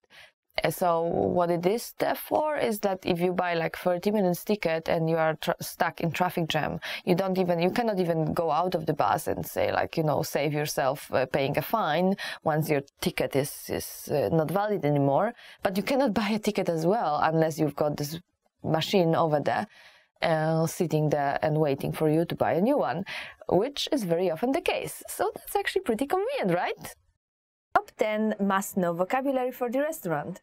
So our first word is kellner, waiter, and it's a masculine noun. So for example, if a waiter is very rude, you can say ten kelner jest bardzo niegrzeczny. Ten kelner jest bardzo niegrzeczny. This waiter is very rude. And our next word is kelnerka, waitress. So kellner is the masculine form, while kelnerka is the feminine. For example, you can say ile zarabia kelnerka? Ile zarabia kelnerka? How much money does a waitress make? So in general, the service in Poland is not that bad, but sometimes you may be unhappy with something, and if that's the case, it's okay not to tip, because the waiter or the waitress, they usually earn enough to cover their salary. But a rule in Poland would be to tip more or less 15-20%, but it's obviously up to you. So if you are more than happy with the service, you can go for 20%. If you are not so happy, you can go for 10 or just leave. Nobody will be angry at you. Our next word is almost the same as the English one, and it's menu. Menu. And with so many different restaurants, maybe there is some food you don't eat, something you don't like, and there is like vegetarian menu, and there is a vegan menu, and there is of course all the other types like pescatarian menu. So for example, when you walk into the restaurant and you are not so much into fish or meat, you can just ask, czy mają państwo menu wegetariańskie? Do you have a vegetarian menu? And surprisingly, even though Polish cuisine is so heavy on meat, we do have plenty, and I mean plenty, vegetarian restaurants spread all over the Poland, but especially in Warsaw. Warsaw is being known as European capital of vegetarian food and vegan food. And of course, one of the very important words when you're in the restaurant is zamówienie, order. Zamówienie, order. So zamówienie comes from a verb zamawiać, which means to order. So in English it's the same, basically almost the same word. It's just noun and a verb, order and to order. In Polish it's zamówienie as the noun and zamawiać as the verb. So the waiter can come to your table and ask, czy mogę przyjąć zamówienie? May I take your order? Another very important word, not only for restaurant, but in general, is woda. Water. Woda means just water. And I know that in some countries you can get water for free in a restaurant, but in Poland you pay for it always. Be careful when you order it, just check on the menu what the price is, because it can be actually pretty high, almost the same as juice or even beer sometimes. And we do have both sparkling and non-sparkling water. It's very popular. Both are. So, for example, if you are the kind of person who doesn't like sparkling water, you would like to ask for non-sparkling one, you would say, poproszę wodę niegazowaną. I would like to have non-sparkling water. And of course, when you finish the meal, the most important thing is dessert. Dessert. Dessert, you probably feel like you've heard it somewhere because it sounds so much like the English word. Dessert is dessert. Dessert. Dessert. So when the waiter or the waiters will be taking your order, they will probably ask at the end, czy życzy sobie pani coś na deser? Would you like something for the dessert? So we've got a lot of different desserts in Poland, and one of the most famous one would be szarlotka, which is an apple pie served with ice cream and with whipped cream. Another very good one, but available, I think, only for Christmas, is the popsit cake, which is the best for me. I like my favorite dessert ever. And of course, there's a lot of other pies. There's a wonderful cheesecake, very different from what you will see in all the other countries. So please be sure to try it out. Szef kuchni. Chef. So if you go with your friends to this very nice restaurant and you know that the chef here is very, very famous, you can say in Polish, szef kuchni w tej restauracji jest bardzo znany. The chef in this restaurant is very famous. Fast food. Fast food, which is just fast food. I guess the accent is more like Polish. And then another thing is that, you know, that in Polish we change nouns, we change the endings. So even though it's an English word, we would still change it. So it's like fast food, fast foodów, fast food. So even though it's an English word, we'll still change it, like fast food sometimes would just become fast foodów. And we do have a Polish type of fast food as well, which is pretty old. This Polish type, it's actually Polish hot dog, and we still call it hot dog, but there is no sausage or anything or any meat inside. It's just mushrooms, and it comes from the time long time ago when we literally didn't have meat. It was very difficult to get meat.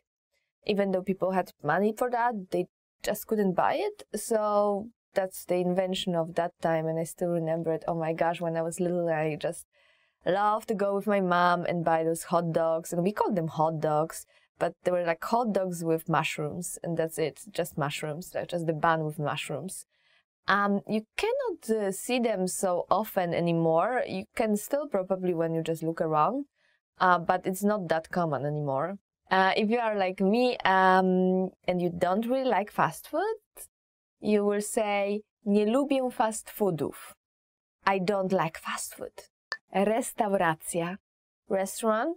And you can already hear it sounds very much like the English word, restaurant, because it's restaurant. Restauracja, restauracja. And I guess you know that a lot of restaurants are being judged by having Michelin star or not having it. I don't think there is a lot of restaurants in Poland with Michelin star, but the one that do have it, they will be extremely, and I mean it like extremely expensive. Nevertheless, if you find one, you can always say, ta restauracja ma gwiazdkę Michelin. This restaurant has a Michelin star. Rachunek, bill.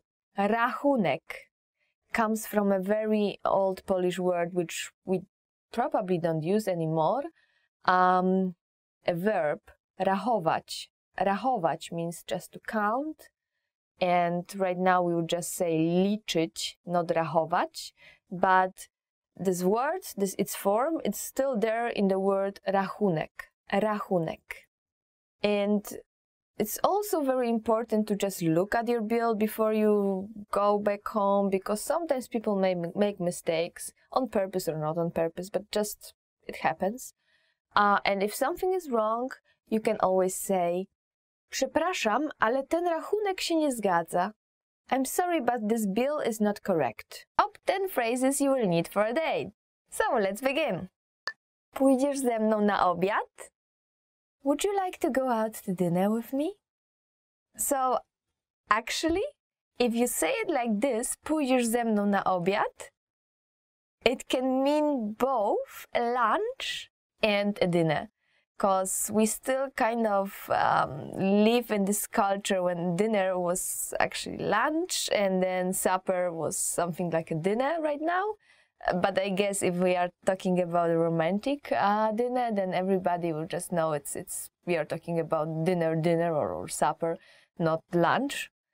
And there's plenty of nice places you can take your loved one in Warsaw, and not only in Warsaw. Plenty of nice coffee shops, plenty of nice restaurants, romantic restaurants, so be sure to try it out when you're in Poland. And then, if you are preparing for a romantic weekend, you can ask, masz wolne w ten weekend? Are you free this weekend? There is plenty of places you can take your loved one on the weekend for 1 or for 2 days trip. You can go to Krakow, you can go to Zakopane, to the mountains. Now, if you're a guy and you want to just ask your friend, your lady friend out, you can ask, chciałabyś gdzieś ze mną pójść? Would you like to hang out with me? So, be careful, because this one may sound really weird if you do it in this weird voice, like, would you like to hang out with me somewhere? But if you just want to leave the decision on when or where to go, to your friend, then yes, or to your loved one, then chciałabyś gdzieś ze mną pójść, by just saying gdzieś, somewhere, you are not pushing anything on her, you just let her decide where she wanna go. Now, if there are any ladies watching us, if you wanna say to your loved one that you are so cute, and so nice as well, because both of those meanings are in the sentence, you can just say, jesteś taki słodki. You are so cute. So if your boyfriend brings you flowers or chocolate or anything else, or does something very nice for you, you can just say, jesteś taki słodki. Now, if a guy wants to say something like that to a girl, well, you can say, jesteś taka słodka, which just change słodki to słodka. But that would be like saying you're so cute and nice and thank you for doing this for me. And if you just want to say that she's cute, like looks cute, I would just say śliczna, śliczna. Jesteś taka śliczna. And of course there's masculine form, śliczny, but you wouldn't say that to a guy. Cute? To a guy? No. Wyglądasz świetnie. You look great. Be sure to say that a lot to your girlfriend or to your boyfriend as well, because many of Polish guys, they just don't. And then at the end of this beautiful night, you can just say, to był wspaniały wieczór. That was a great evening. So when you say bye-bye to your boyfriend or bye-bye to your girlfriend and you just want to say how much you appreciate the time they spend with you, you can say, to był wspaniały wieczór. Now, when you met this nice girl or this nice guy and you exchange your cell phone numbers, you can always say, when you say bye-bye, zadzwonię do ciebie. I will call you. Zadzwonię do ciebie. And if you are a guy, be sure to do that first, because Polish ladies, they will be probably waiting and they will not call you unless you do it first. Now, if you're a gentleman and you want to offer your lady that you will drive her back home, you can say, odwiozę cię do domu. I will drive you home. I will drive you home.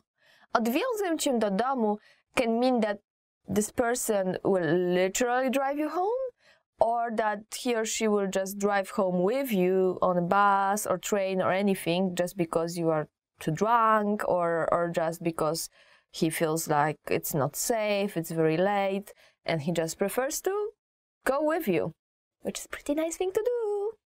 Also, it's very important when you set the date to set the time as well, so you can ask, o której się spotykamy? What time shall we meet tomorrow? I know that time is a very different thing in different cultures. Someone will be just 5 minutes before the time, while somebody, like someone else, will be 1 hour past the time or 1 hour late. In Poland, in general, I think most people will be on time. If they will be late more than 5 minutes, they will call you. If you are waiting for your boyfriend or girlfriend and it's been already 30 minutes, well, there's something wrong probably. And if you had this great date with somebody you met for the first time, you can ask, mogę cię znów zobaczyć? Can I see you again? And it is a sentence which you can use if you're a girl or if you're a guy, doesn't matter. Mogę cię znów zobaczyć? Very nice thing to do. If you liked somebody and you think that the things just clicked, why not try again? Want to speed up your language learning? Get access to all of our best PDF cheat sheets for free. Just click the link in the description and sign up for your free lifetime account right now. A table for 5. Stolik na 5 osób. Stolik na 5 osób. Absolutely. Absolutnie. Absolutnie. All right. Tu dobem. Tu dobem. Are you all right? Wszystko w porządku? Wszystko w porządku? Are you on Facebook? Jesteś na Facebooku? Jesteś na Facebooku? Awesome. Super. Super. Bye. Pa.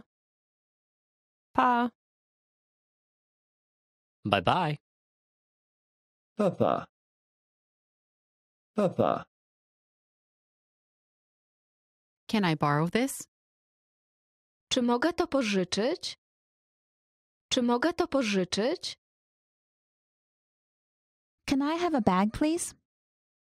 Czy mogę dostać reklamówkę? Czy mogę dostać reklamówkę? Can I have a receipt, please? Czy mogę otrzymać rachunek? Czy mogę otrzymać rachunek? Can I sit here? Mogę tu usiąść? Mogę tu usiąść? Can I try it on?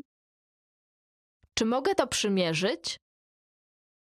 Czy mogę to przymierzyć? Can you download this file? Możesz pobrać ten plik? Możesz pobrać ten plik? Check. Rachunek. Rachunek. Congratulations.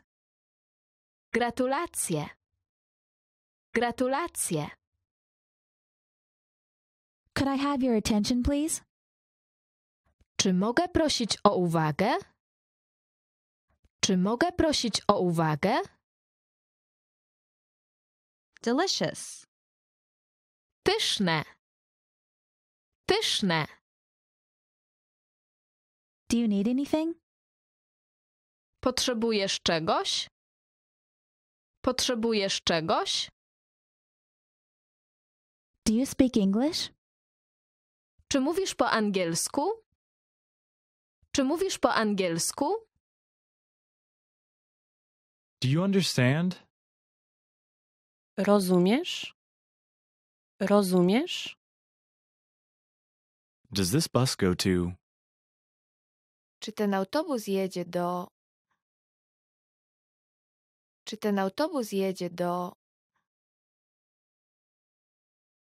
Don't do it. Nie rób tego. Nie rób tego. Don't mention it. Nie ma za co. Nie ma za co. Don't worry. Nie martw się. Nie martw się. Everything is great. Wszystko jest świetne. Wszystko jest świetne. Excuse me, do you know where the is? Przepraszam, czy wiesz, gdzie jest? Przepraszam, czy wiesz, gdzie jest? Excuse me. Przepraszam. Przepraszam. Go straight ahead. Idź prosto. Idź prosto. Good afternoon. Dzień dobry. Dzień dobry. Good evening. Dobry wieczór. Dobry wieczór. Good morning. Dzień dobry. Dzień dobry. Good night. Dobranoc. Dobranoc. Goodbye. Do widzenia. Do widzenia. Happy birthday. Wszystkiego najlepszego. Wszystkiego najlepszego. Hello. Cześć. Cześć. Help. Pomocy. Pomocy. Hi. Cześć. Cześć. Hold on. Poczekaj. Poczekaj. How are you? Jak się masz? Jak się masz? How do I get to the? Jak dostać się do? Jak dostać się do? How do you do? Jak się masz? Jak się masz? How do you pronounce this? Jak się to wymawia? Jak się to wymawia? How have you been? Co u ciebie? Co u ciebie? How is it? Jak? Jak? How is your mother? Co u twojej mamy? Co u twojej mamy? How long will you stay? Jak długo zostaniesz? Jak długo zostaniesz? How many people are there in your family? Ile osób jest w twojej rodzinie? Ile osób jest w twojej rodzinie? How much is it to? Ile kosztuje bilet do... Ile kosztuje bilet do... How much is this? Ile to kosztuje? Ile to kosztuje? How much? Ile sztuk? Ile sztuk? How old are you? Ile masz lat? Ile masz lat? How is your day? Jak ci minął dzień? Jak ci minął dzień? How's the weather? Jaka jest pogoda? Jaka jest pogoda? Hurry up. Pośpiesz się. Pośpiesz się. I don't like it. Nie podoba mi się to. Nie podoba mi się to. I don't understand. Nie rozumiem. Nie rozumiem. I like it. Podoba mi się to. Podoba mi się to. I live in. Mieszkam w. Mieszkam w. I lost my phone. Zgubiłem telefon. Zgubiłem telefon. I need. Potrzebuję. Potrzebuję.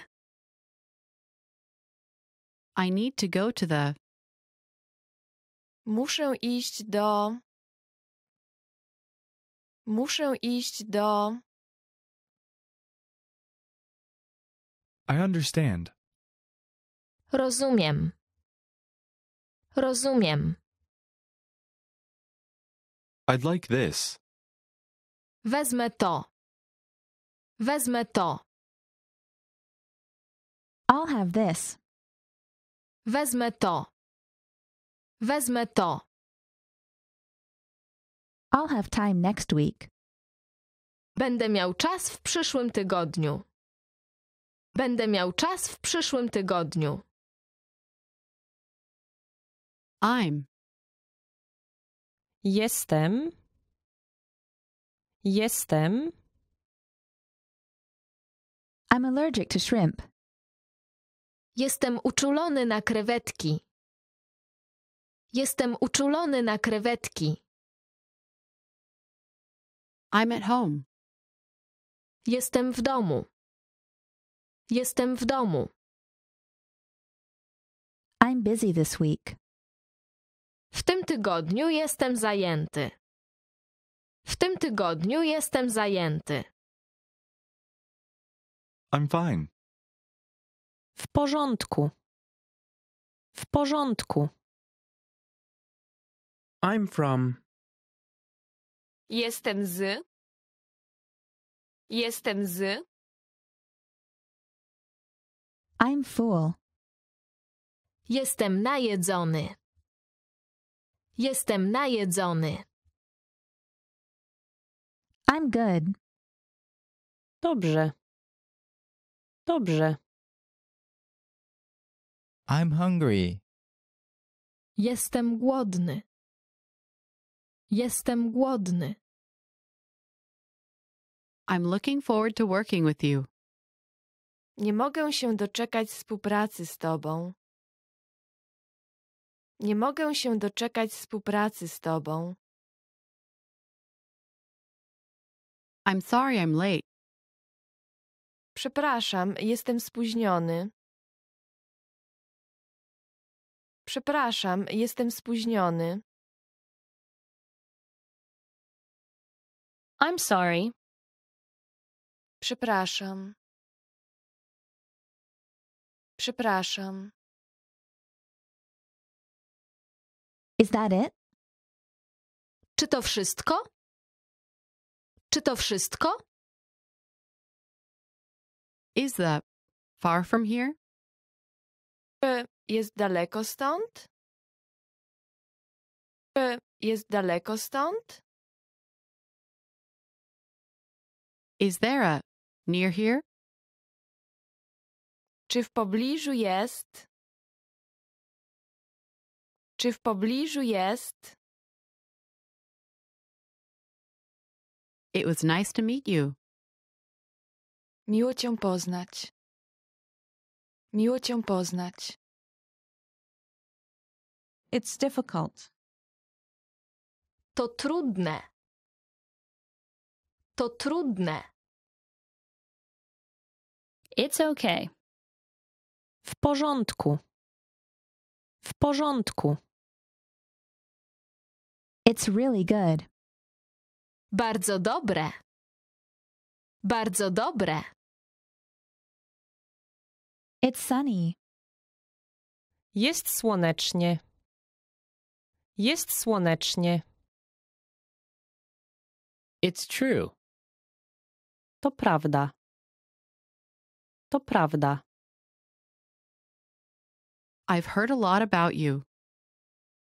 Dużo o tobie słyszałem. Dużo o tobie słyszałem. Just a minute, please. Jeszcze minutkę. Jeszcze minutkę. Long time no see. Dawno się nie widzieliśmy. Dawno się nie widzieliśmy. Make yourself at home. Rozgość się. Rozgość się. May I help you? W czym mogę pomóc? W czym mogę pomóc? May I sit here? Czy mogę tu usiąść? Czy mogę tu usiąść? My mother is well. Moja matka ma się dobrze. Moja matka ma się dobrze. My name is. Nazywam się. Nazywam się. Nice to meet you. Miło mi cię poznać. Miło mi cię poznać. No problem.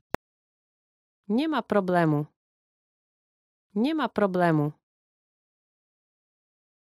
No. Nie. Nie.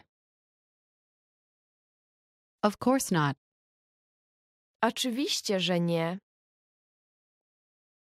Oczywiście, że nie. Of course. Oczywiście. Oczywiście. Once again, please. Proszę powtórzyć. Proszę powtórzyć. Please forgive me. Proszę wybacz mi. Proszę wybacz mi. Please have a seat. Usiądź proszę. Usiądź proszę. Please write it down. Proszę to napisać. Proszę to napisać. Please? Proszę. Proszę. Really? Naprawdę? Naprawdę? Same for me. Dla mnie to samo. Dla mnie to samo. Shut up. Zamknij się. Zamknij się. Slower, please. Proszę wolniej. Proszę wolniej. So, what's new? To co nowego? To co nowego? Sorry to keep you waiting.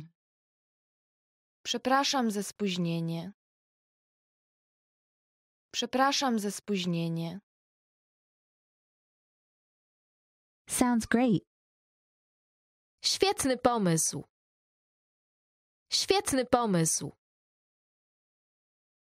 Stop here, please. Proszę się tu zatrzymać. Proszę się tu zatrzymać. Thank you very much. Dziękuję bardzo. Dziękuję bardzo. Thank you. Dziękuję. Dziękuję. Thanks. Dzięki. Dzięki. That jacket looks nice on you. Ta kurtka ładnie na tobie wygląda. Ta kurtka ładnie na tobie wygląda. This is for you. To dla ciebie. To dla ciebie. This weekend I'm going to the movies. W ten weekend idę do kina. W ten weekend idę do kina. Welcome. Witamy. Witamy. We're meeting someone. Spotykamy się z kimś. Spotykamy się z kimś. What are you doing here? Co ty tu robisz? Co ty tu robisz? What are you doing this weekend? Co robisz w ten weekend? Co robisz w ten weekend? What are you doing? Co robisz? Co robisz? What do you do? Czym się zajmujesz? Czym się zajmujesz? What do you feel like eating? Co masz ochotę zjeść? Co masz ochotę zjeść? What do you recommend? Co polecasz? Co polecasz? What do you want? Co chcesz? Co chcesz? What happened? Co się stało? Co się stało? What time does it open? O której otwierają? O której otwierają? What time is it? Która godzina? Która godzina? What would you like to drink? Czego się pan napije? Czego się pan napije? What's for dinner? Co na kolację? Co na kolację? What's the next stop? Jaki jest następny przystanek? Jaki jest następny przystanek? What's the temperature? Jaka jest temperatura? Jaka jest temperatura? What's this? Co to jest? Co to jest? What's wrong? Co jest nie tak? Co jest nie tak? What's your favorite website? Jaka jest twoja ulubiona strona internetowa? Jaka jest twoja ulubiona strona internetowa? What's your name? Jak masz na imię? Jak masz na imię? When is your birthday? Kiedy masz urodziny? Kiedy masz urodziny? When will the plane leave? Kiedy samolot odlatuje? Kiedy samolot odlatuje? Where are we going? Gdzie pojedziemy? Gdzie pojedziemy? Where are you from? Skąd jesteś? Skąd jesteś? Where do you live? Gdzie mieszkasz? Gdzie mieszkasz? Where do you work? Gdzie pracujesz? Gdzie pracujesz? Where is it? Gdzie to jest? Gdzie to jest? Where is the? Gdzie jest? Gdzie jest? Where is the bathroom? Gdzie jest łazienka? Gdzie jest łazienka? Who is it? Kto mówi? Kto mówi? Who's going? Kto idzie? Kto idzie? Who's there? Kto tam? Kto tam? Why are you late? Czemu się spóźniłeś? Czemu się spóźniłeś? Yes, I do. Tak, mam. Tak, mam. Yes. Tak. Tak. You have good taste. Masz dobry gust. Masz dobry gust. You look gorgeous. Wyglądasz wspaniale. Wyglądasz wspaniale. Your smile is beautiful. Twój uśmiech jest piękny. Twój uśmiech jest piękny. You're handsome. Jesteś przystojny. Jesteś przystojny. You're smart. Jesteś mądry. Jesteś mądry. You're welcome. Nie ma za co. Nie ma za co. Top 10 phrases to know when having a baby. Are you ready? Zmieniać pieluszki. To change diapers. Zmieniać means to change, and you can change anything else like change the bulb or change name or something like that. And pieluszki means diapers. So one is pieluszka, and in plural it's pieluszki. For example, you can say muszę zmienić pieluszki. Muszę zmienić pieluszki. I need to change the diapers. Założyć śliniaczek. To put on a bib. So our next phrase is założyć śliniaczek. Założyć śliniaczek means to put on a bib. Śliniaczek means a bib, and it comes from a noun ślina. Ślina means just saliva. So basically śliniaczek is something that was supposed to catch your saliva coming down, but it's basically a bib. So założyć śliniaczek means to put on a bib. For example, you can say załóż mu śliniaczek.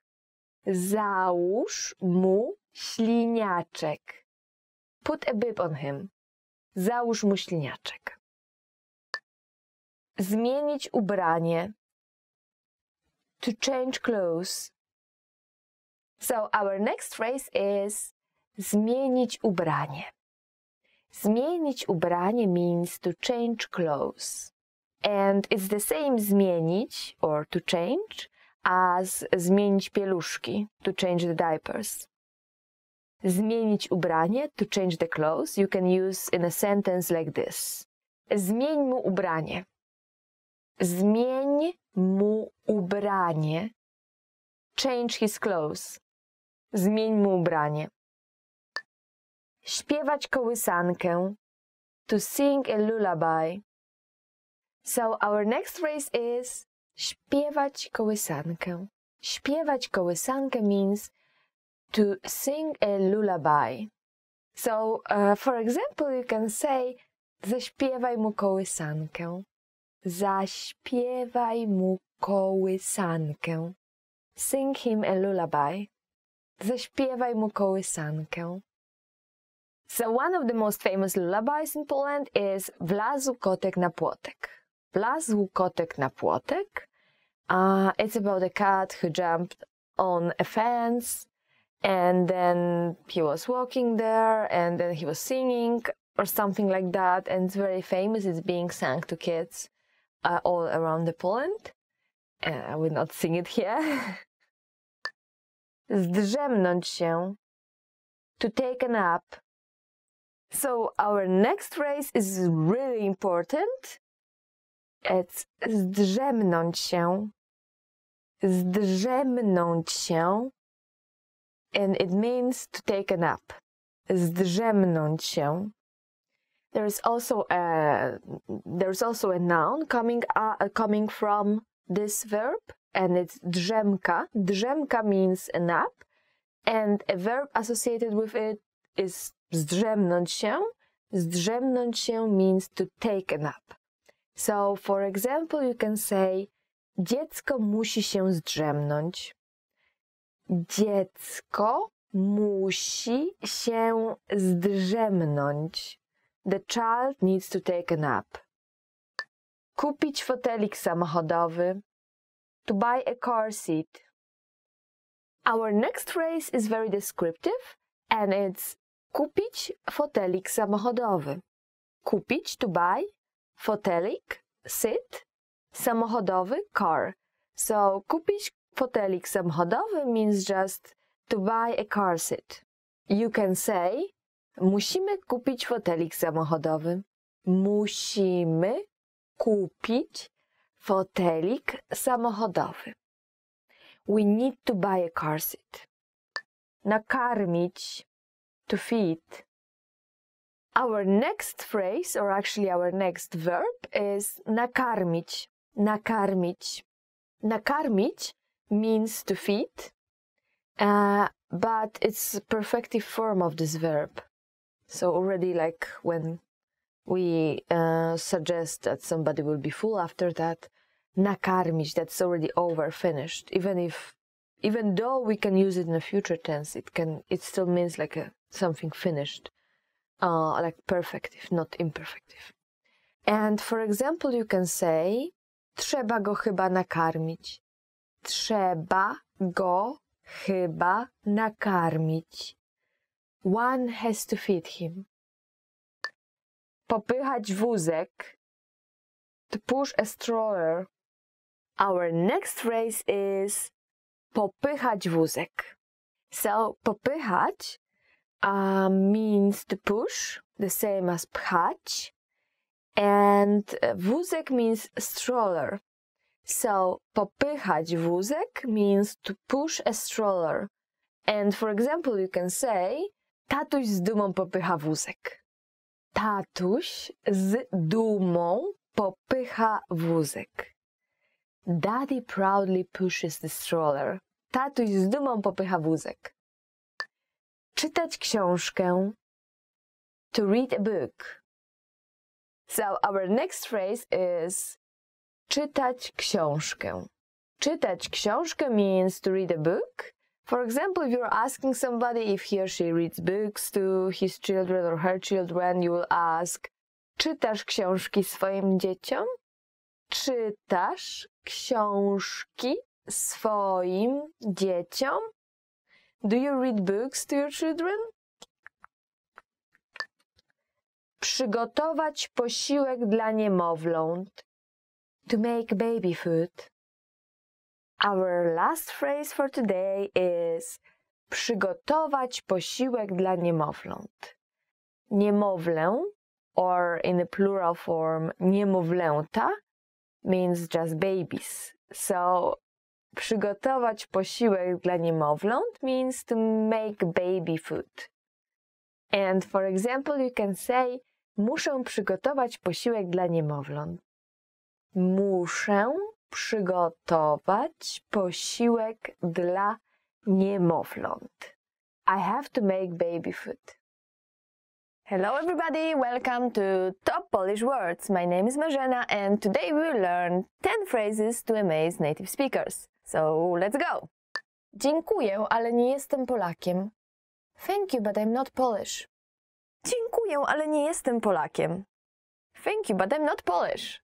So I guess after long years of studying Polish, somebody can mistake you for an actual Polish person, and then you can say, oh, no, thank you, I'm flattered, but I'm not Polish. Dziękuję, ale nie jestem Polakiem. Nauczyłem się mówić płynnie w ciągu zaledwie roku. It took me only a year to become fluent.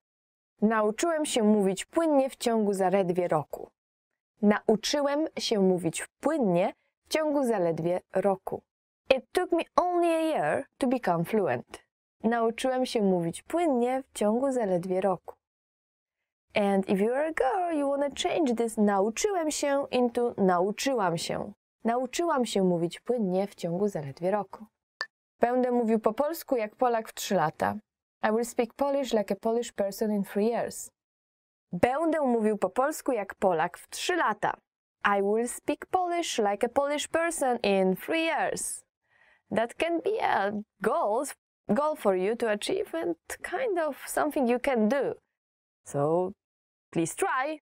Good luck. Powodzenia. Uczyłem się polskiego przez 10 lat. I've been learning Polish for 10 years. Another thing that will leave people impressed is saying that you've been learning Polish for a very, very long time.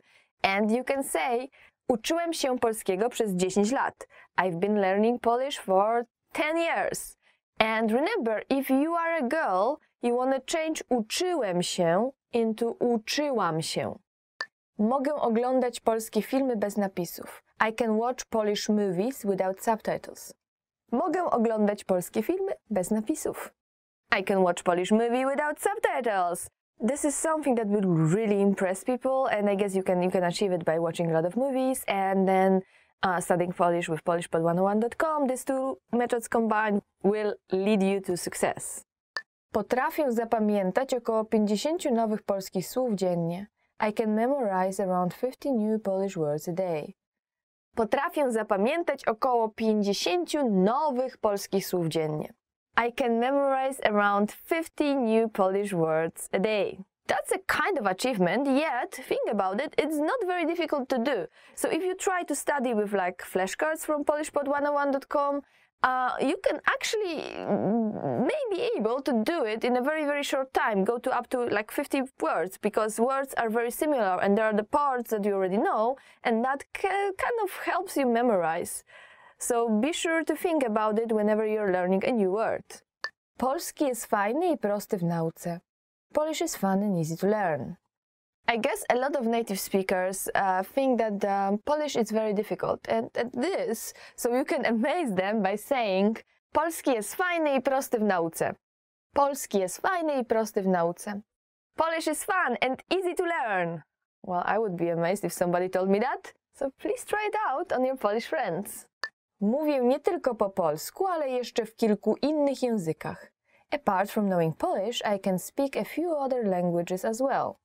Another thing that many people find amazing is if you can speak not only Polish but other languages as well. So in that case you can say, mówię nie tylko po polsku, ale jeszcze w kilku innych językach. Apart from knowing Polish, I can speak few other languages as well. That's definitely something to amaze your friends. Uczę się polskiego samodzielnie. I'm learning Polish all by myself. Uczę się polskiego samodzielnie. Uczę się polskiego samodzielnie. Which means I'm learning Polish by myself. I'm learning Polish by myself. Polish is a very difficult language to learn, so learning it by yourself is actually very difficult. It requires some time, it requires effort, yet if you can do it, that's really amazing. Go for it. Nie mam najmniejszych problemów z polską ortografią. I have no problems with Polish orthography. So what is the most difficult part in studying Polish? Well, somebody would say it's an aspect, but I guess there is another part that's very difficult, and it's orthography. And actually orthography is difficult not only to foreigners, it's very difficult to Polish people as well. And we got a lot of people, not even our president can spell some words, so please watch news for that one. So, if you want to impress somebody, you can say, nie mam najmniejszych problemów z polską ortografią, which means I have no problems with Polish orthography. That's actually cool. I do have problems with Polish orthography, so I would be impressed. Thank you for watching. This was 10 phrases to amaze native speakers. And did you try any of these? Which one works the best? Please let us know in the comments, and please remember to like this video. And for more words and for more lessons, please visit polishpod101.com. Thank you again and see you next time. Cześć! Hello everyone, my name is Marzena. Welcome to Top Polish Words. Today we will learn 20 travel phrases you should know. So here we go. Czy mógłbym dostać mapę? Could I get a map? So imagine you are in a new place and you go to the information center and you want a map. So you will ask, can I get a map? And in Polish you will ask, czy mógłbym dostać mapę? Czy mógłbym dostać mapę? Czy mógłbym dostać mapę? Could I get a map? Or if you are a girl, you will ask, czy mogłabym dostać mapę? Czy mogłabym dostać mapę? Again, could I get a map? Czy mógłbym dostać mapę? Czy mogłabym dostać mapę? Czy mówisz po angielsku? Do you speak English? Now you're wandering around and you want to ask for the way and you see somebody and you want to ask them if they speak English. So you want to ask, do you speak English? Do you speak English? In Polish you would say, czy mówisz po angielsku? Czy mówisz po angielsku? And I guess this is the easiest way to say that, but not the nicest way, because actually mówisz, so do you speak English? It's something you will use with your friends, with somebody close to you, and for a person you don't know, it's better to say sir or ma'am. So in Polish you will say, if it's a guy, czy mówi pan po angielsku? Czy mówi pan po angielsku? And if it's a girl, czy mówi pani po angielsku? Czy mówi pani po angielsku?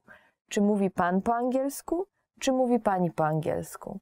But if you want to do it the easy way, nobody will get angry at you. They will know that you are not so good at Polish, that you are still trying to figure stuff out, and you can easily say, czy mówisz po angielsku? Czy mówisz po angielsku? Czy jest autobus z lotniska do miasta? Is there a bus from the airport to the city? Now, imagine you just arrived and you're at the airport and you want to ask around how to get to the city center. You're looking for a bus and you want to ask, is there a bus from the airport to the city center? You can just say, czy jest autobus z lotniska do miasta? Czy jest autobus z lotniska do miasta? Is there a bus from the airport to the city? Is there a bus from the airport to the city? And I can tell you in Warsaw, yes, there is. There is also a very convenient train, by the way. Czy Wi-Fi jest darmowe? Is the Wi-Fi free? When you are traveling, you usually want to connect to the internet. And you are looking for Wi-Fi, and you are looking for a free Wi-Fi, and you want to ask if the Wi-Fi is free. You can ask in Polish, czy Wi-Fi jest darmowe? Czy Wi-Fi jest darmowe? Is the Wi-Fi free? Czy Wi-Fi jest darmowe? Actually, if you go and ask, czy Wi-Fi jest darmowe, people will not understand you. So you have to change the Wi-Fi pronunciation. Even though the word is the same, the spelling is the same, you have to change Wi-Fi to Wi-Fi. So if you're looking for a free Wi-Fi, remember you can ask, is the Wi-Fi free? Czy Wi-Fi jest darmowe? By the way, you will find it very easily everywhere, almost everywhere you will have free Wi-Fi. You are walking the street, in the city center, in almost, I think every coffee shop, actually not almost every, but every coffee shop, every hotel, basically everywhere. Czy mają Państwo wolne pokoje na dzisiaj? Do you have any vacancies tonight? Now, imagine you're looking for an accommodation and you see a hotel, you walk in and you want to ask, Do you have any vacancies tonight? Do you have any vacancies tonight? In Polish you would say, czy mają Państwo wolne pokoje na dzisiaj? Do you have vacancies tonight? Czy mają Państwo wolne pokoje na dzisiaj? Which means wolne pokoje. Wolne pokoje. If you want to translate it literally, it means free rooms, not for free, but free as a, you know, nobody there. But this is what we say in Polish for vacancies. Czy mają Państwo wolne pokoje na dzisiaj? Czy mają Państwo wolne pokoje na dzisiaj? Do you have vacancies tonight? Czy mógłbym się przenieść do innego pokoju? Could I move to a different room? Now imagine you are already in your room and then something is broken, something is not working and you want to ask if you can move to another room. What you would say in Polish is, czy mógłbym się przenieść do innego pokoju? Czy mógłbym się przenieść do innego pokoju? Could I move to a different room? But that's if you are a guy, czy mógłbym. If you are a girl, you would say, czy mogłabym. Czy mógłbym? Czy mogłabym? Czy mógłbym się przenieść do innego pokoju? Czy mogłabym się przenieść do innego pokoju? Could I move to a different room? Mam rezerwację. I have a reservation. Now, if you're one of those lucky persons who actually booked everything and then you just arrive and you have everything organized, you arrived at the hotel and you want to say, I have a reservation. In Polish, you would say, mam rezerwację. Mam rezerwację. I have a reservation. Mam rezerwację.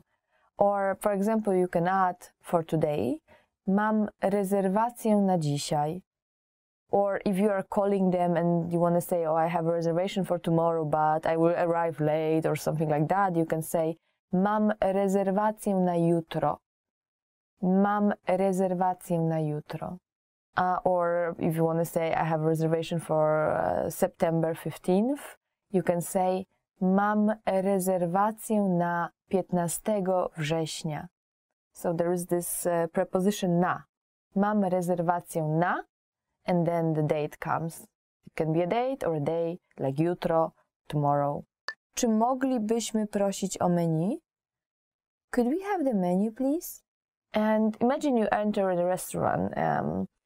Depends on the country. Sometimes you have to ask for things. Sometimes the waiter or waitress will just bring everything to you. In Poland, I think in a lot of places you will wait long time before they bring everything. So it's better to ask. And for example, if you want to have the menu and you want to say, could we have the menu, please? In Polish you will say, czy moglibyśmy prosić o menu? Czy moglibyśmy prosić o menu? There is a Polish word for menu, which you will say, well, in Polish, karta dań, karta dań, but we don't use it very often. So usually just menu is okay. Czy moglibyśmy prosić o menu? Ma pan jakieś rekomendacje? Do you have any recommendations? Now, imagine you are staying at a hotel and you want to walk around, you want to see new places, but you don't really know where to go and you want to ask for the recommendation. What you would say to a guy is, ma pan jakieś rekomendacje? Ma pan jakieś rekomendacje? And to a girl, you would say, ma pani jakieś rekomendacje? Ma pani jakieś rekomendacje? Do you have any recommendations? It can be either about sightseeing or when you already have this menu and you are ordering something and you don't know what Polish food is like and which is good, which is bad, which is the most traditional one. You just ask the waiter or waitress. Czy ma pan jakieś rekomendacje? Czy ma pani jakieś rekomendacje? Do you have any recommendations? Czy mogę prosić o rachunek? Could I have the check, please? Now, when you finish and you want to get the bill and just go, and you want to ask, could I have the check, please? In Polish, you would say, czy mogę prosić o rachunek? Czy mogę prosić o rachunek? Could I have the check, please? Could I have the check, please? Czy mogę prosić o rachunek? Czy mogę prosić o rachunek? where rachunek means bill or check. Czy mogę prosić o rachunek? Jestem uczulony na orzeszki ziemne. I'm allergic to peanuts. Now, when you have some allergies, it's very important to tell your waiter or waitress that you have them, because sometimes they can prepare dish that can actually be very dangerous for you. So if you want to say I'm allergic to peanuts, you will say jestem uczulony na orzeszki ziemne. Jestem uczulony na orzeszki ziemne. And if you have any other allergies, you will just say jestem uczulony na and then add the allergy. So jestem uczulony na orzeszki ziemne is one of the examples. Now, if you are a girl, you will change it a little bit. You will say, instead of uczulony, you will say uczulona.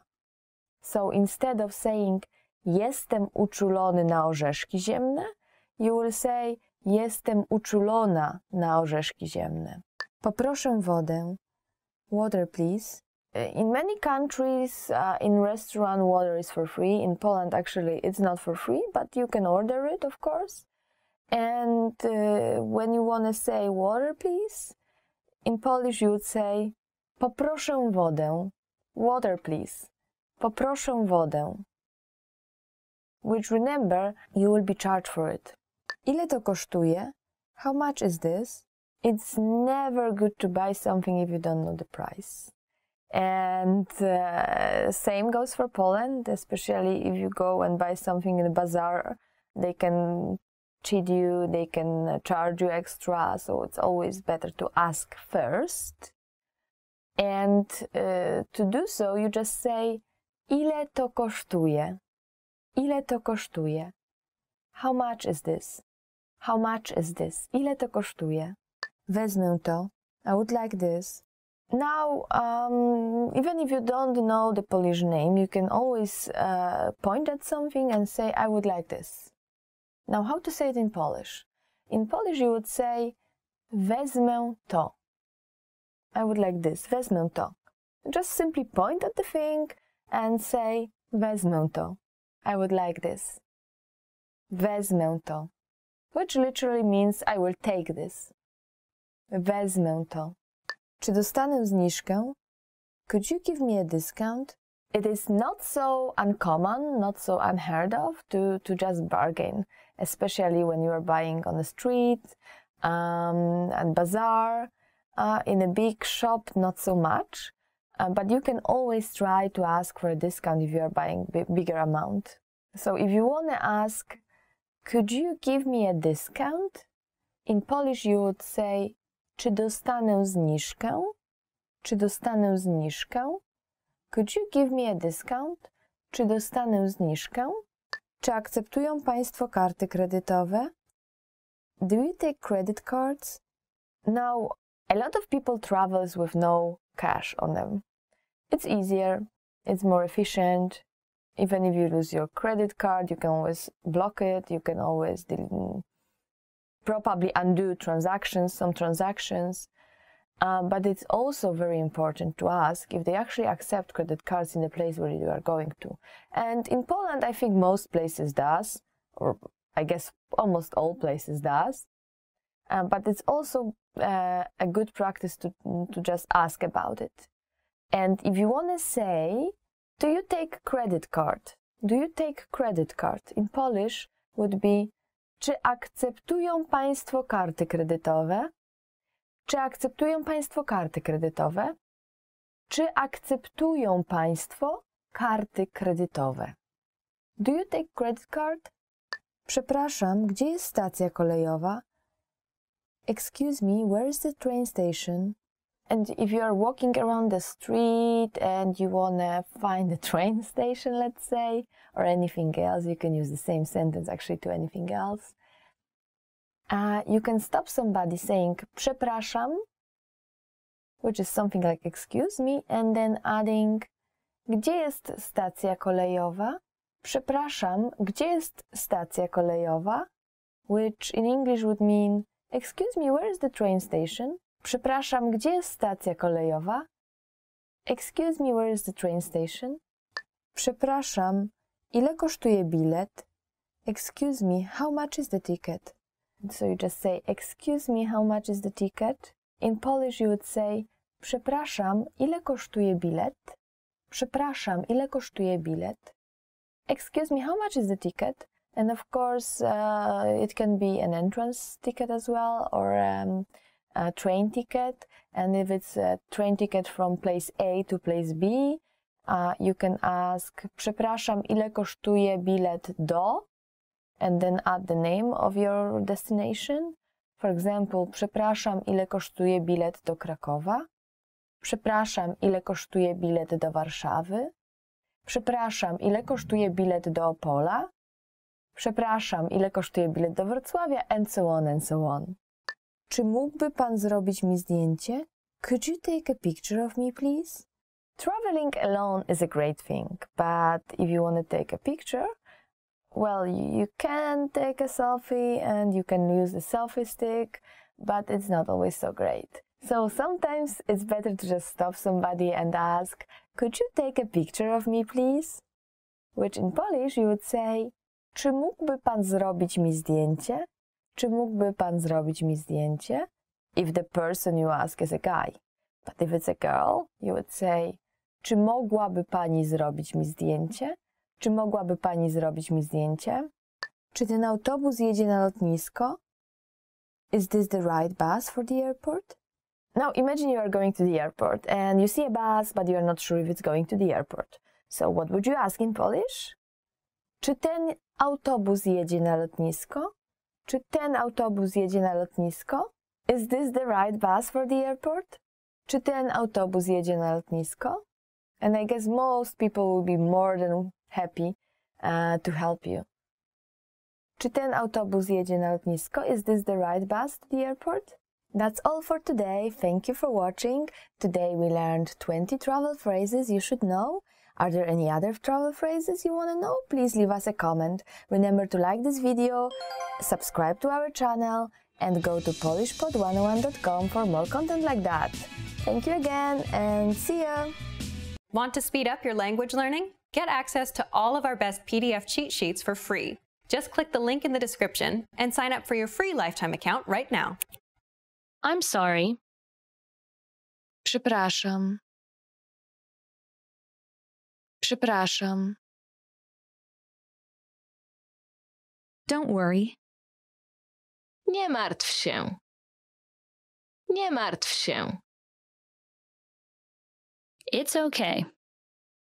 W porządku. W porządku. Please? Proszę. Proszę. Please forgive me. Proszę, wybacz mi. Proszę, wybacz mi. I really appreciate it. Bardzo to doceniam. Bardzo to doceniam. Thank you. Dziękuję. Dziękuję. You're welcome. Nie ma za co. Nie ma za co. Make yourself at home. Rozgość się. Rozgość się. Hello. Cześć. Cześć. Goodbye. Do widzenia. Do widzenia. Good morning. Dzień dobry. Dzień dobry. Good evening. Dobry wieczór. Dobry wieczór. Sorry to keep you waiting. Przepraszam za spóźnienie. Przepraszam za spóźnienie.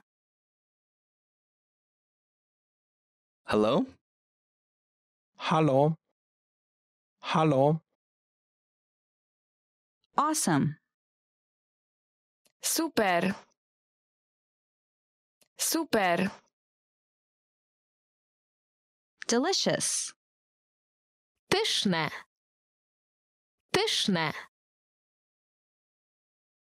Nice to meet you. Miło mi cię poznać. Miło mi cię poznać. Really? Naprawdę? Naprawdę? What time is it? Która godzina? Która godzina? How are you? Jak się masz? Jak się masz? I'm good. Dobrze. Dobrze. Help. Pomocy. Pomocy. I don't like it. Nie podoba mi się to. Nie podoba mi się to. I like it. Podoba mi się to. Podoba mi się to. It's difficult. To trudne. To trudne. Once again, please. Proszę powtórzyć. Proszę powtórzyć. I don't understand. Nie rozumiem. Nie rozumiem. Slower, please. Proszę wolniej. Proszę wolniej. What is it? Co to jest? Co to jest? Where are you from? Skąd jesteś? Skąd jesteś? How old are you? Ile masz lat? Ile masz lat? What's your phone number? Jaki masz numer telefonu? Jaki masz numer telefonu? Long time no see. Dawno się nie widzieliśmy. Dawno się nie widzieliśmy.